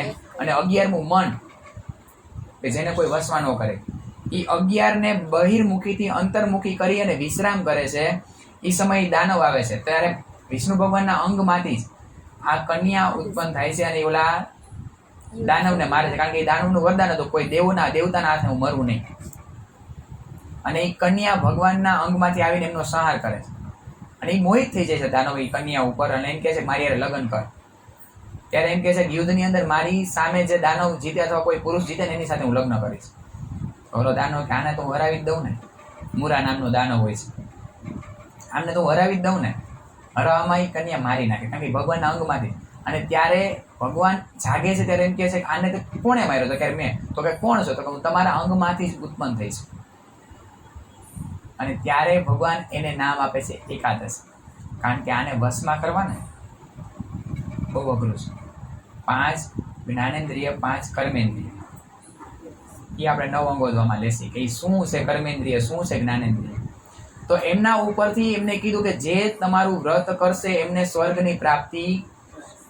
ત્યારથી એકાદશીનું વ્રત બધા કરવા માંડ્યા. એટલે બધા પાછળ કાંઈક ને કાંઈક એક કારણ હોય છે. તો આવી લીલા થાય છે, અને જ્યારે આવા જવાબ આપે છે ત્યારે ઓલા લોકોને બોલવાનો કઈ મોકો નથી મળતો. અને આજે ઈ લોકો પહેલી વાર દેવચંદ્રજી મહારાજને ધન્ય ધન્ય કહે છે, એમના ગુણગાન ગાય છે. બોલો શ્રી સદગુરુ મહારાજ કી જય. જે એમની નિંદા કરતા હતા એ એમના વખાણ કરવા માંડ્યા. તો જો આવી આપણે ચાલ લેશું તો આપણા નિંદા કરવા વાળા પણ વખાણ કરવા, ભલે આપણે વખાણ જોતા નથી, પણ જે ઘણી બાજુ જાતા રોકે છે ને એ આપણને ઘણી બાજુ જવા દે. આવી તો અનંત લીલાઓ થઈ છે સુંદર સાજી. આપણને 1-2 લીલા ખાલી બતાવી, અને કેટલી ચોપાઈમાં ખબર છે? એ ખાલી બહુ ઓછી ચોપાઈ, 28-29 ચોપાઈની અંદર આપણને આ 14 વર્ષની લીલા બતાવી. તો આ વચ્ચેના ગેપ કોને પૂરવાના છે? મારે. અને જ્યારે જ્યારે આ લીલામાં ડૂબે છે ને સુંદરસાજી દેવચંદ્રજી મહારાજ, એ સાક્ષાત પહોંચી જાય છે. એના આંખોમાંથી આ રીતના અશ્રુ આવે છે જ્યારે આ ભાગવત સાંભળતા હોય ને ત્યારે. અને એને કયું સ્વરૂપ યાદ આવે છે? અખંડ બ્રજનું સ્વરૂપ. જે સ્વરૂપ આપણે કાલ વર્ણન જોયું હતું એનું, કે કયો ભાવ છે, એ ભાવમાં પહોંચી જાય છે. કાનજી ભટ્ટ નથી પહોંચી શકતા, એ પહોંચી જાય, કારણ કે એને સ્વરૂપના દીદાર છે. અને એને કહેતાય નથી કાનજી ભટ્ટ મનાવા દીદાર છે. બધું છીપકે સાહેબ કી જય યાદ, એ રીતના છુપાઈને બંદગી કરે છે. યો 14 વર્ષ નિષ્ઠા બંધ બચન ગ્રહે સબ સાર, યા ઉપરાંત કૃપા ભઈ તાકો કહો વિચાર. આવી રીતના કેટલો સમય સુધી સાજી ભાગવત સાંભળે છે? 14 વર્ષ. એની એક વાત છે ભાગવતની. અહીંયા ઘણા સાથને એવું થતું હોય કે દેવચંદ્રજી મહારાજે તો 14 વર્ષ ભાગવત સાંભળ્યું, તો આપણે ભાગવત સાંભળવું છે. કે છે ને એમ કરવાનું છે ને. ભાગવતનો સાર આખો આપી દીધો પ્રકાશ ગુજરાતીની અંદર. એને શું કામ ભાગવત સાંભળ્યું? કારણ કે એને ખોજ કરી. જો તમને એમની ખોજમાં, દેવચંદ્રજી મહારાજની ખોજમાં કાંઈ શંકા હોય, તમને એમ હોય કે હું એનાથી વિશેષ ખોજ કરી શકીશ ભાગવતની અંદર, તો ભાગવત વાંચવા જવાનું. અચ્છા, પ્રેમથી વાંચવાની ઈચ્છા છે, લાવ મારે જોઉં, મારા ધણીએ 14 વર્ષ સુધી આમાં સમય પસાર કર્યો, તો હું જોઉં એને કેવી લીલા કરી, એમાં શું લીલા છે. એ સમજીને ભાગવત વાંચી મંજૂર છે. પણ હું ખોજી બનીને ભાગવત વાંચવા જાઉં, કે ભાગવતની અંદર હજી કાંઈક હું વિશેષ જાણવા જાઉં, કાંઈ નહીં મળે. કાંઈ એટલે કાંઈ નહીં મળે. એમાં એવી રીતના વિશેષ ખોજવા માટે કુરાન ના જાણો તો કુરાનમાં કાંઈ નહીં મળે. કારણ કે એને નિચોડ આપ્યો વેદોનો, શાસ્ત્રોનો, ઉપનિષદોનો. ભાગવતનું 14 વર્ષ અધ્યયન કરીને આખે આખું ભાગવતનો સાર એક પ્રકરણની અંદર આપી દીધો આપણને. તમારે ભાગવત સાંભળવા નહીં જવું પડે. હવે તમારે બીજા ધર્મગ્રંથો એટલે ખોજવા કે નહીં જવું પડે. આલ્યો તમે આનો નિચોડ હું તમને આપી, અને એમાંથી જ આખું તારતમનું અવતરણ કરીને બતાવશે. તો આપણે ક્યારેય ધણી જે લીલા કરે છે એમાંથી એમ એવું હોય કે હું એનાથી વિશેષ ખોજ કરી દઉં. ભલે પ્રેમને વશ સાંભળવા જાઓ અથવા પ્રેમને વશ વાંચું, એટલે મારે ધણીએ 14 વર્ષ સાંભળ્યું, તો હું જરાક એમાં ડૂબકી તો લગાવું, જરાક જોઉં તો ખરા કે શું એમાં શું લીલા છે. એ ભાવથી સાંભળીએ એ આખો અલગ ભાવ છે. અને ખોજી બની જ્યારે જાય સાંભળવા, એ યોગ્ય નથી. પણ આ રીતના 14 વર્ષ સુધી ભાગવત સાંભળે છે, અને એ ઉપર શું કૃપા થાય છે એ આપણને હવે મહામતી શ્રી લાલદાસજી મહારાજ બતાવી રહ્યા છે. अब कहो श्री देवचंद्र जी की सो बात मूल बुजरक, जो मेहर सयन पर કરી સુભાનુલહક. આ રીતના 14 વર્ષ સુધી ભાગવત સાંભળ્યા પછી રાજજી મહારાજે શું મહેર કરી સયન ઉપર. સયન એટલે કોની ઉપર ખબર છે દશાજી? સખ્યાઓ. એ મહેર ખાલી દેવચંદ્રજી મહારાજ ઉપર નથી, એ આપણા થકી ખોજ કરે છે. અને ખરેખર એ કૃપા થઈ એટલે આજે આપણે એની ખોજ કરી લીધી ને, એટલે આપણે નિરાતે બેસીને સાંભળી શકીએ. એ વચનનું આપણને કેવું છે ખબર સુંદરસાજી? આખે આખું ભોજન તૈયાર કરીને આમ બટકા ભરીને, બટકા આપણે એને હવે તો એમ થાય કે એને ચાવીને આપી દીધા, હવે ખાલી ઉતારવાના છે. આપણે ક્યાંય રસોઈ બનાવવા માટે કાંઈ શાકભાજી લેવા નથી જવાની, કાંઈ એને પકાવવાનું નથી વીરની અગ્નિમાં, કાંઈ એમાં સ્વાદ નથી પૂરવાનો, આખું તૈયાર આપી દીધું.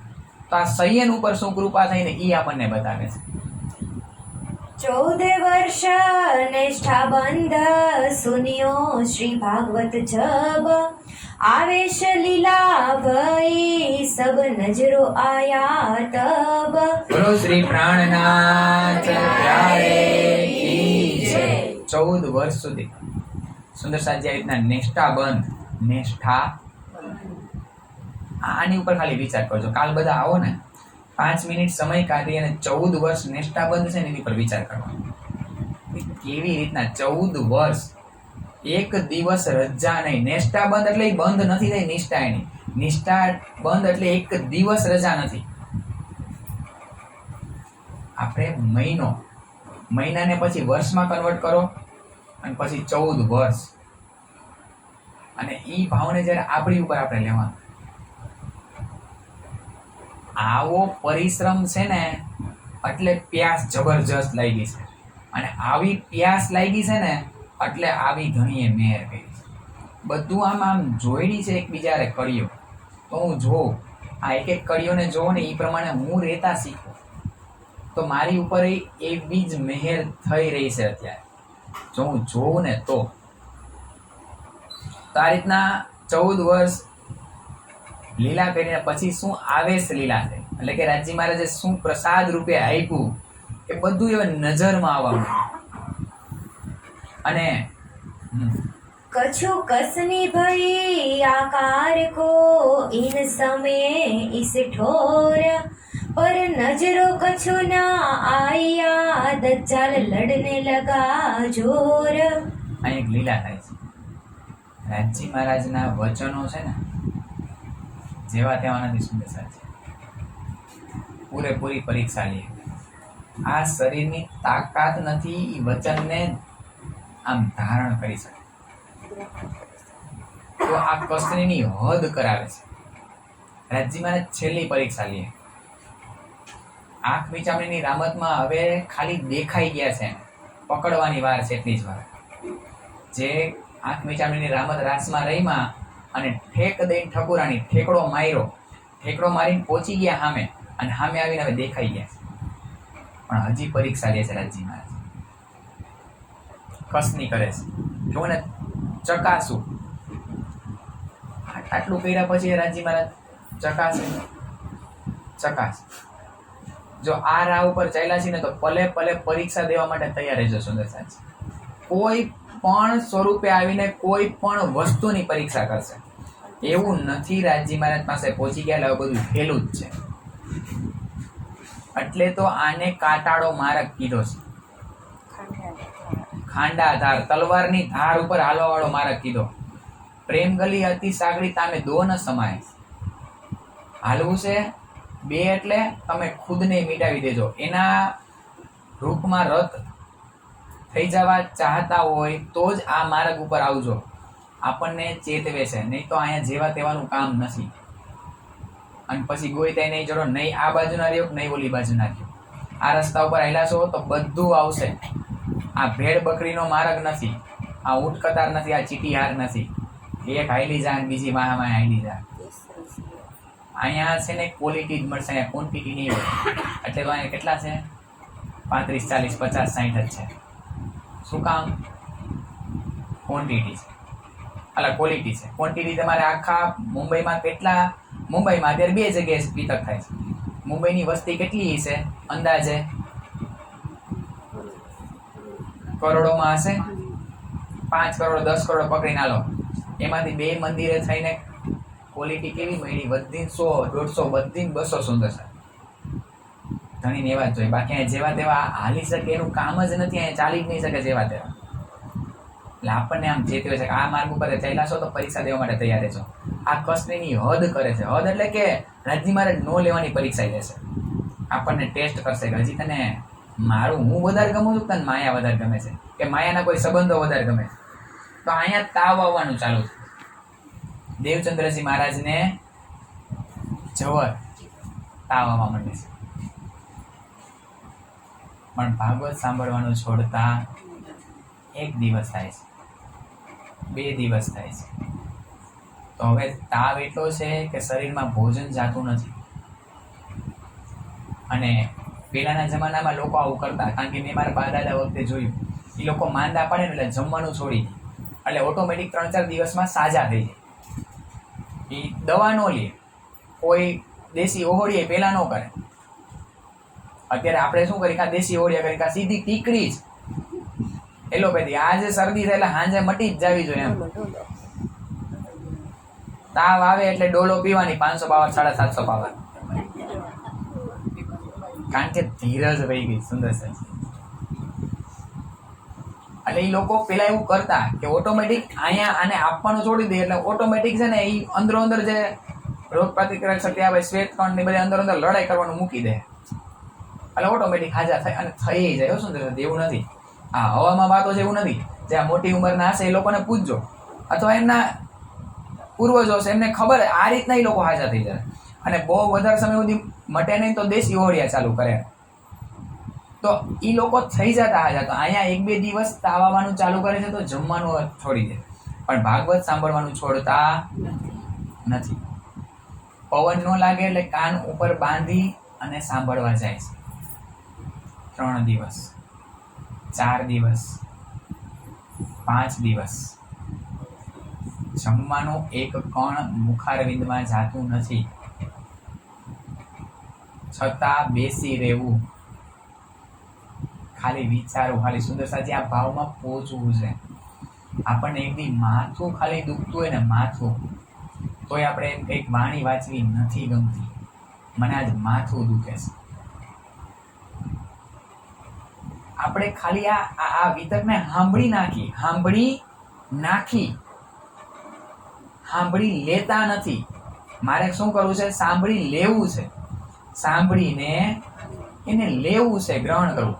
સાંભળી નાખવું નથી. મેં આજ તો આની વિતક સાંભળી નહીં. આપણે ઘણીવાર વાતમાં આવું આપણે બોલવાનું અને આપણે સાંભળી નાખી બોલતા બધું નાખી દઈએ. આ વિતક મને એક નજરિયો આપે, મારે જોવું છે કેવું કરે, જોતો ખરા એમ. એકવાર એની રીતના માથું દુખે છે ને તાર જેટલું દુખવું એટલું દુખ એને એકવાર કહી દે, પણ અહીંયા બેહીને જ રહીશ. જે ચોપાઈ 5 મિનિટમાં વચાવી છે ને એને વાંચતા ભલે અડધો કલાક થાય, પણ આનાથી આગળ હું તને નહીં જવા. તાવ આવે છે, મને બેસવાની તાકાત નથી, હું બેસીશ. હું જોઉં છું તારું બળ ક્યાં સુધી ચાલે છે. 8-10 દિવસ થાય છે, હવે હાલવાની તાકાત નથી, ઊભા નથી થઈ શકતા. 40 વર્ષની ઉંમરમાં કાને બાંધીને હવે લાકડીનો ટેકો લઈને સાંભળવા દે. શેનો ટેકો લે છે સુંદર સાજી? ભર જુવાની. 40 વર્ષ એ સમયમાં 40 વર્ષ એટલે અત્યારના 20 વર્ષના ને ઝાંખા પાડી દે એવી આમ જબરી તાકાત હોય. એ તો આપણે હવે આ બ્રેડ પરોઠા ને બધું આ વડાપાઉં ખાઈને ખોખલા થઈ ગયા. એ સમયે ઓરિજિનલ બધું હતું. તો 40 વર્ષની ઉંમરમાં એ ચાલીને શું કામ? કારણ કે અંદર શરીરમાં હવે તાકાત નથી. 10-10 દિવસથી અનાજનો કણ કે જેના આ એક યંત્ર જ છે કે આને તમે અંદર નાખશો તો હાલશે એમ, પણ તો એને 10-10 દિવસથી કાંઈ મળ્યું નથી, તો ઊભા થવાની તાકાત નથી શરીરમાં. તો લાકડીનો ટેકો લઈને સાંભળવા જાય છે. હવે ડિસ્ટન્સ જોજો, રાજ મંદિરથી શ્યામ મંદિર થોડું દૂર થાય, એટલું નજીક નથી. ભલે નજીક છે પણ ચાલીને જાય છે. પણ હવે પિતાજીથી નથી જોવાતું. એ તો કોઈને કહેતા નથી, મને મજા નથી. પણ હવે મતુ મહેતા જોઈ શકતા વૈદને બોલાઈ આવે છે. અને વૈદ શું તપાસે છે? નાડી તપાસે. પછી બીજું શું તપાસે? અહીંયા એ પહેલેથી આ ઈ છે, બધાય ધબકારા તપાસે. અરે ભાઈ એની અંદર દિલમાં જોવો ને, દિલમાં ન્યા ઈ દિલ માંદું પડ્યું છે એટલે ત્યારથી ટેવ પડી ગઈ, બધા આમ હૃદય પાસે મૂકે અને હૃદયથી આમ ધબકારા સાંભળે. ભાઈ વધશે પૈદા હે ઘટ્યા હે, પણ એ હાથે માંદા શું પડ્યા હે? ઓલી આતમ એની માંદી પડી. ખરેખર ચેક ઈ કરે છે દેવચંદ્રી માંથી હાથે કે આતમ એ માંદી જઈ એનું આ રીતના શરીર દ્વારા. એટલે જ અહીંયા અહીં એક લેવામાં આવ્યું છે કે આ રીતના હૃદય પાસે રાખે એવડું અને તપાસે અને ઔષધિ આપે છે અને કહે છે કે આને પવન લાગવા દેતા નહીં. ઔષધિ તો આપું છું, આને પવન લાગવા દેતા નહીં. જો પવન લાગશે તો સનેપાત થઈ જશે અને બહાર નો નીકળવા દેતા તમે ઘરની. ત્યાં કુંવરભાઈ બોલે છે અંદર કે કોઈનું હારશે નહીં, કોઈનું સાંભળશે. હમણાં એનો ભાગવત સાંભળવા જવાનો સમય થશે એટલે સાંભળવા જશે જ. તો વૈદ ઔષધિ પાછી લઈ જશે. અને જરા કઈ પવન લાગ્યો તો સનેપાત એટલે એટલો જોરદાર તાવે કે એમાં મૃત્યુ પણ થઈ શકે. અને બાર વાત એવી ફેલાઈ જાય કે આ વેદ આવ્યા હતા ને ઔષધિ આપી મૃત્યુ થઈ ગયો, પછી મારી પાસે કોઈ દવા લે લાવો, દવાઈ મને પાછી આપી દો, આને જો જાવું જ છે બહાર સાંભળવાને એ રીતના, તો એને સને પાતી દે, મને મારી ઔષધિ પાછી આપી દે. મતુ મહેતા લઈ લે, અરે ના ના, એ કે અમારે આને હજી જીવતા રાખવાનો હોય, આને કે થોડી સનેપાત થવા દેવાનો છે, અમે એને ક્યાંય બહાર નીકળવા દેશું. દેવચંદ્રજી મારા વ્યક્તિ કહે છે હું જઈશ, હું સાંભળવા જઈશ. ધર્મ રાખે, જો હું સાંભળવા જઈશ એ મારો ધર્મ છે, ધર્મ છે ને તો આ દેહ ઉભો છે. ત્યારે મતુ મહેતા શું જવાબ આપે છે? દેહ રાખે હોય ધર્મ. એની મત ક્યાં છે? માયાની અંદર છે. કારણ કે એને એવું છે કે જો શરીર હાજુ હોય છે તો ધર્મ થાય, ભક્તિ થાય. એટલા માટે તો અહીંયા આપણે લઈ લીધું કે આ હાજુ હોય છે ને તો ત્યાં કંઈક થાય, પણ એવું નથી. અહીંયા કંઈક કરશે ને તો આ હાજુ રહે. આ હાચું હાચે જ આવું છે. આજે 60, 65, 70, 75 વર્ષના સાથ સાંભળવા આવે છે. શું કામ? એને ધર્મએ ઊભા રાખ્યા છે. અને આજે અમે 30 વર્ષના 32 વર્ષના એમ થાય કે અમે ગોઠણ દુખે છે, અમે એમ કહીએ. અને એ લોકો 70, 75 વર્ષના થઈને સાંભળવા આવે છે. શું કામ? ધર્મ રાખ્યું છે, દેહ ઊભી છે. અને સાંભળવા જવાનો સમય થાય છે, પણ એ પેલા મૈયા કાઢો પીલાવે છે, ઔષધિ આપે, દવા, દેશી દવા, અને પીવે છે, આરોગ્ય છે દેવચંદ્રમાં. કારણ કે હવે શરીરમાં તાકાત નથી, દવા આ રીતના પી લે છે.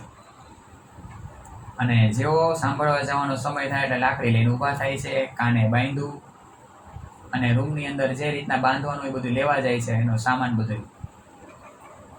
એટલે કેટલું સમજાવે છે મતુ મહેતા કોરભાઈ, આજનો દી રહેવા દો, તમે હાજર થઈ જાઓ પછી ક્યાં ના પડી, પછી જાજો ને સાંભળવા.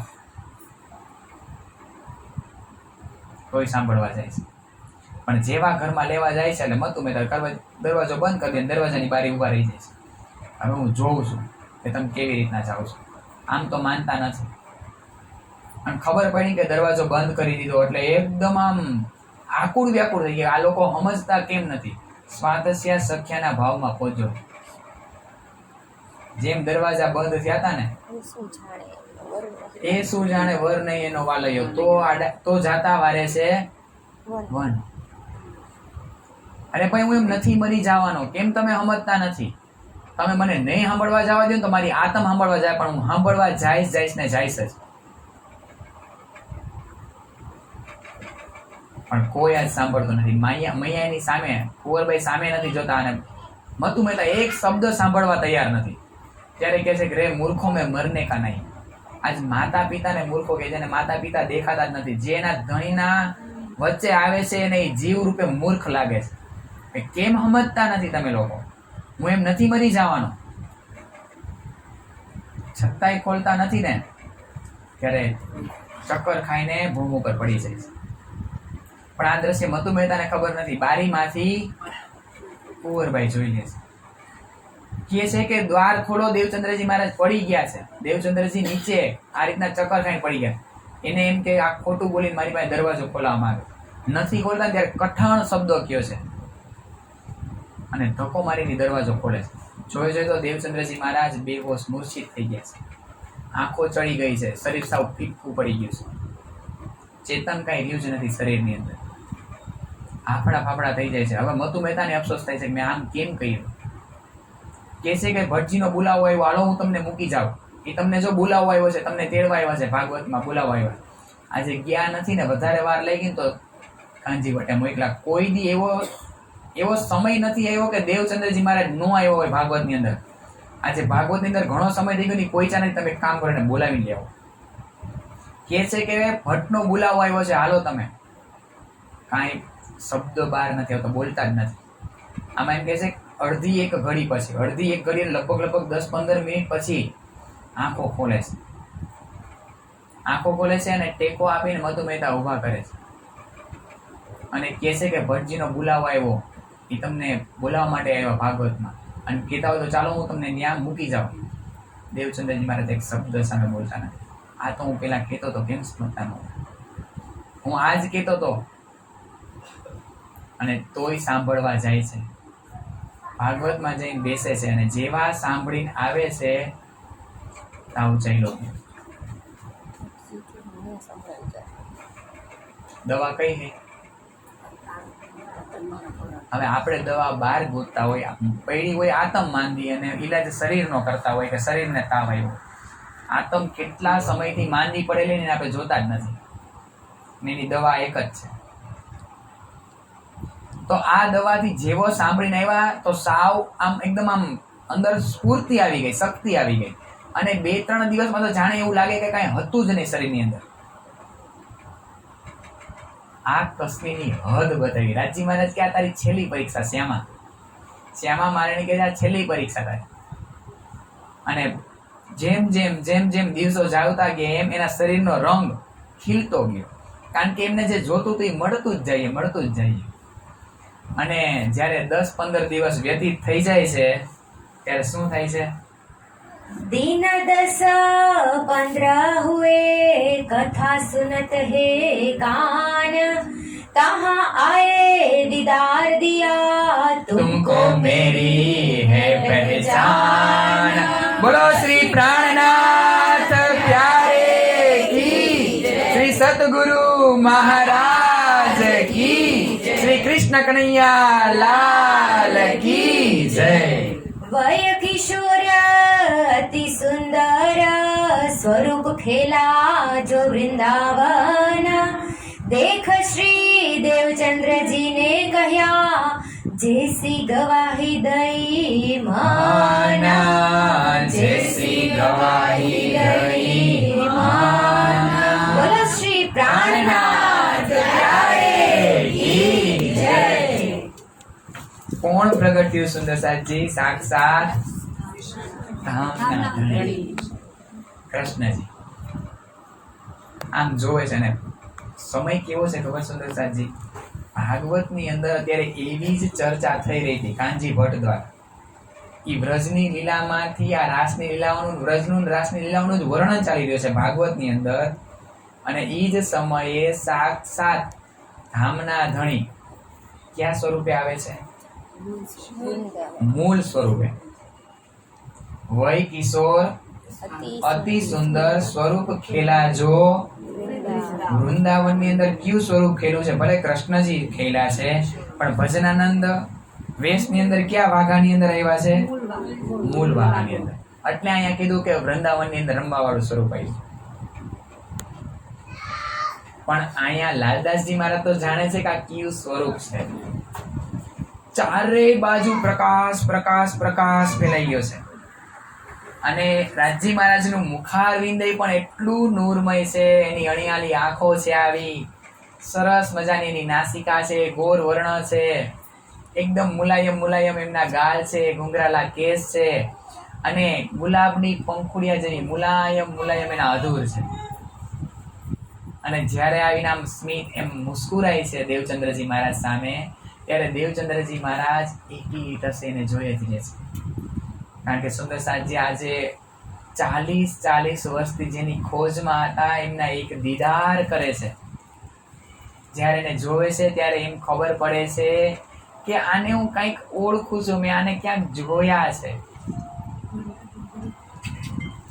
આવું સ્વરૂપ જોઈ અને દેવચંદ્રજી મહારાજ એમાં ખોવાઈ જાય. કેટલો સમય સુધી તો એ સ્વરૂપને નિહાળ્યા જ કરે છે. અને આ સમયે એવું બને છે કે કાનજી ભટ્ટ અને બધા શ્રોતા પણ ઊભા રહી ગયા છે, બધા ઈ પણ ચોંકી ગયા. જેમ ઓલી સિરિયલની અંદર કૃષ્ણજી આમ ચપટી વગર દુનિયા સ્ટોપ થઈ જાય છે ને, એમ આ આખો બ્રહ્માંડ સ્થિર થઈ ગયો છે, સ્ટેચ્યુ થઈ ગયો છે. અને બધા ને આ સ્વરૂપ નથી દેખાતું. બધા કોને જોવે છે? દેવચંદ્રજી મહારાજની સામે. અને બધા એક ધારાની અંદર ખોવાઈ ગયા છે. એટલું પ્રેમમય સ્વરૂપ છે અને અનંત સમય સુધી નિહાળે છે. પેલા તો એને એટલી તરત ખબર પડી ગઈ, જેમ પેલી વખત ખબર પડી ગઈ હતી પેલા દર્શનની અંદર કે તમે મારા આત્માના ધણી છો. બીજા દર્શનની અંદર તરત કહી દીધું કે તમે મારા ખાવંદ છો. અહીંયા ઈ જ વાત બતાવે. મને એટલું મારું દિલ ગવાહી આપે છે, કારણ કે એમને એકવાર દીદાર નથી થયા. દેવચંદ્રજી મહારાજને આ 40 વર્ષની અંદર અનંત વખત દીદાર થયા છે. પણ જ્યારે એના ધણી દર્શન આપે છે ત્યારે તરત ઓળખી જાય તમે મારા આત્માના ધણી છો. તો અત્યારે તો સરસ વાર્તાલાપ થવાનો છે, હજી અવતરણ તારતમ નહીં થવાનું, એ બધું થવાનું છે. પણ એ જે શું પેલા વાતો કરે છે ને બે, એ કલશ ગ્રંથની અંદર એટલી પ્રેમમય વાતો છે, એ આપણે આવતીકાલે, કારણ કે એ વાતોને લેવી છે. એક પ્રેમી છે, એક પ્રેમિકા છે, એ કેવી રીતના અલગ થઈ ગઈ અને શું એમની વચ્ચે વાર્તાલાપ થાય છે ને આપણે થોડોક સંક્ષિપ્તમાં જોશું કાલે, પણ એ આપણે આવતીકાલે જોશું. આજે આપણે આ ચોપાઈને દોહરાવશું. વય કિશોર અતિ સુંદર, વય કિશોર અતિ સુંદર, સ્વરૂપ ખેલા જો વૃંદાવન, સ્વરૂપ ખેલા જો વૃંદાવન. દેખ શ્રી દેવચંદ્રજીને કહ્યા, દેખ શ્રી દેવચંદ્રજીને કહ્યા, જેસી ગવાહી દઈ મન, જેસી ગવાહી દઈ મન, જેસી ગવાહી દઈ મન. બોલો શ્રી સતગુરુ મહારાજ કી જય, શ્રી પ્રાણનાથ પ્યારે કી જય, શ્રી કૃષ્ણ કનૈયા લાલ કી જય, શ્રી બાઈજુરાજ મહારાણી જોગી, શ્રી છત્રસાલ મહારાજ કી જય, સ્વામી શ્રી લાલદાસજી મહારાજ કી જય, શ્રી પરમહંસ મહારાજ કી જય, આચાર્ય શ્રી દીનદયાલ મહારાજ કી જય, શ્રી તીનોપુરી ધામ કી જય, શ્રી સમસ્ત મસ્ત સુંદર સાધ કી જય. પ્રણામ.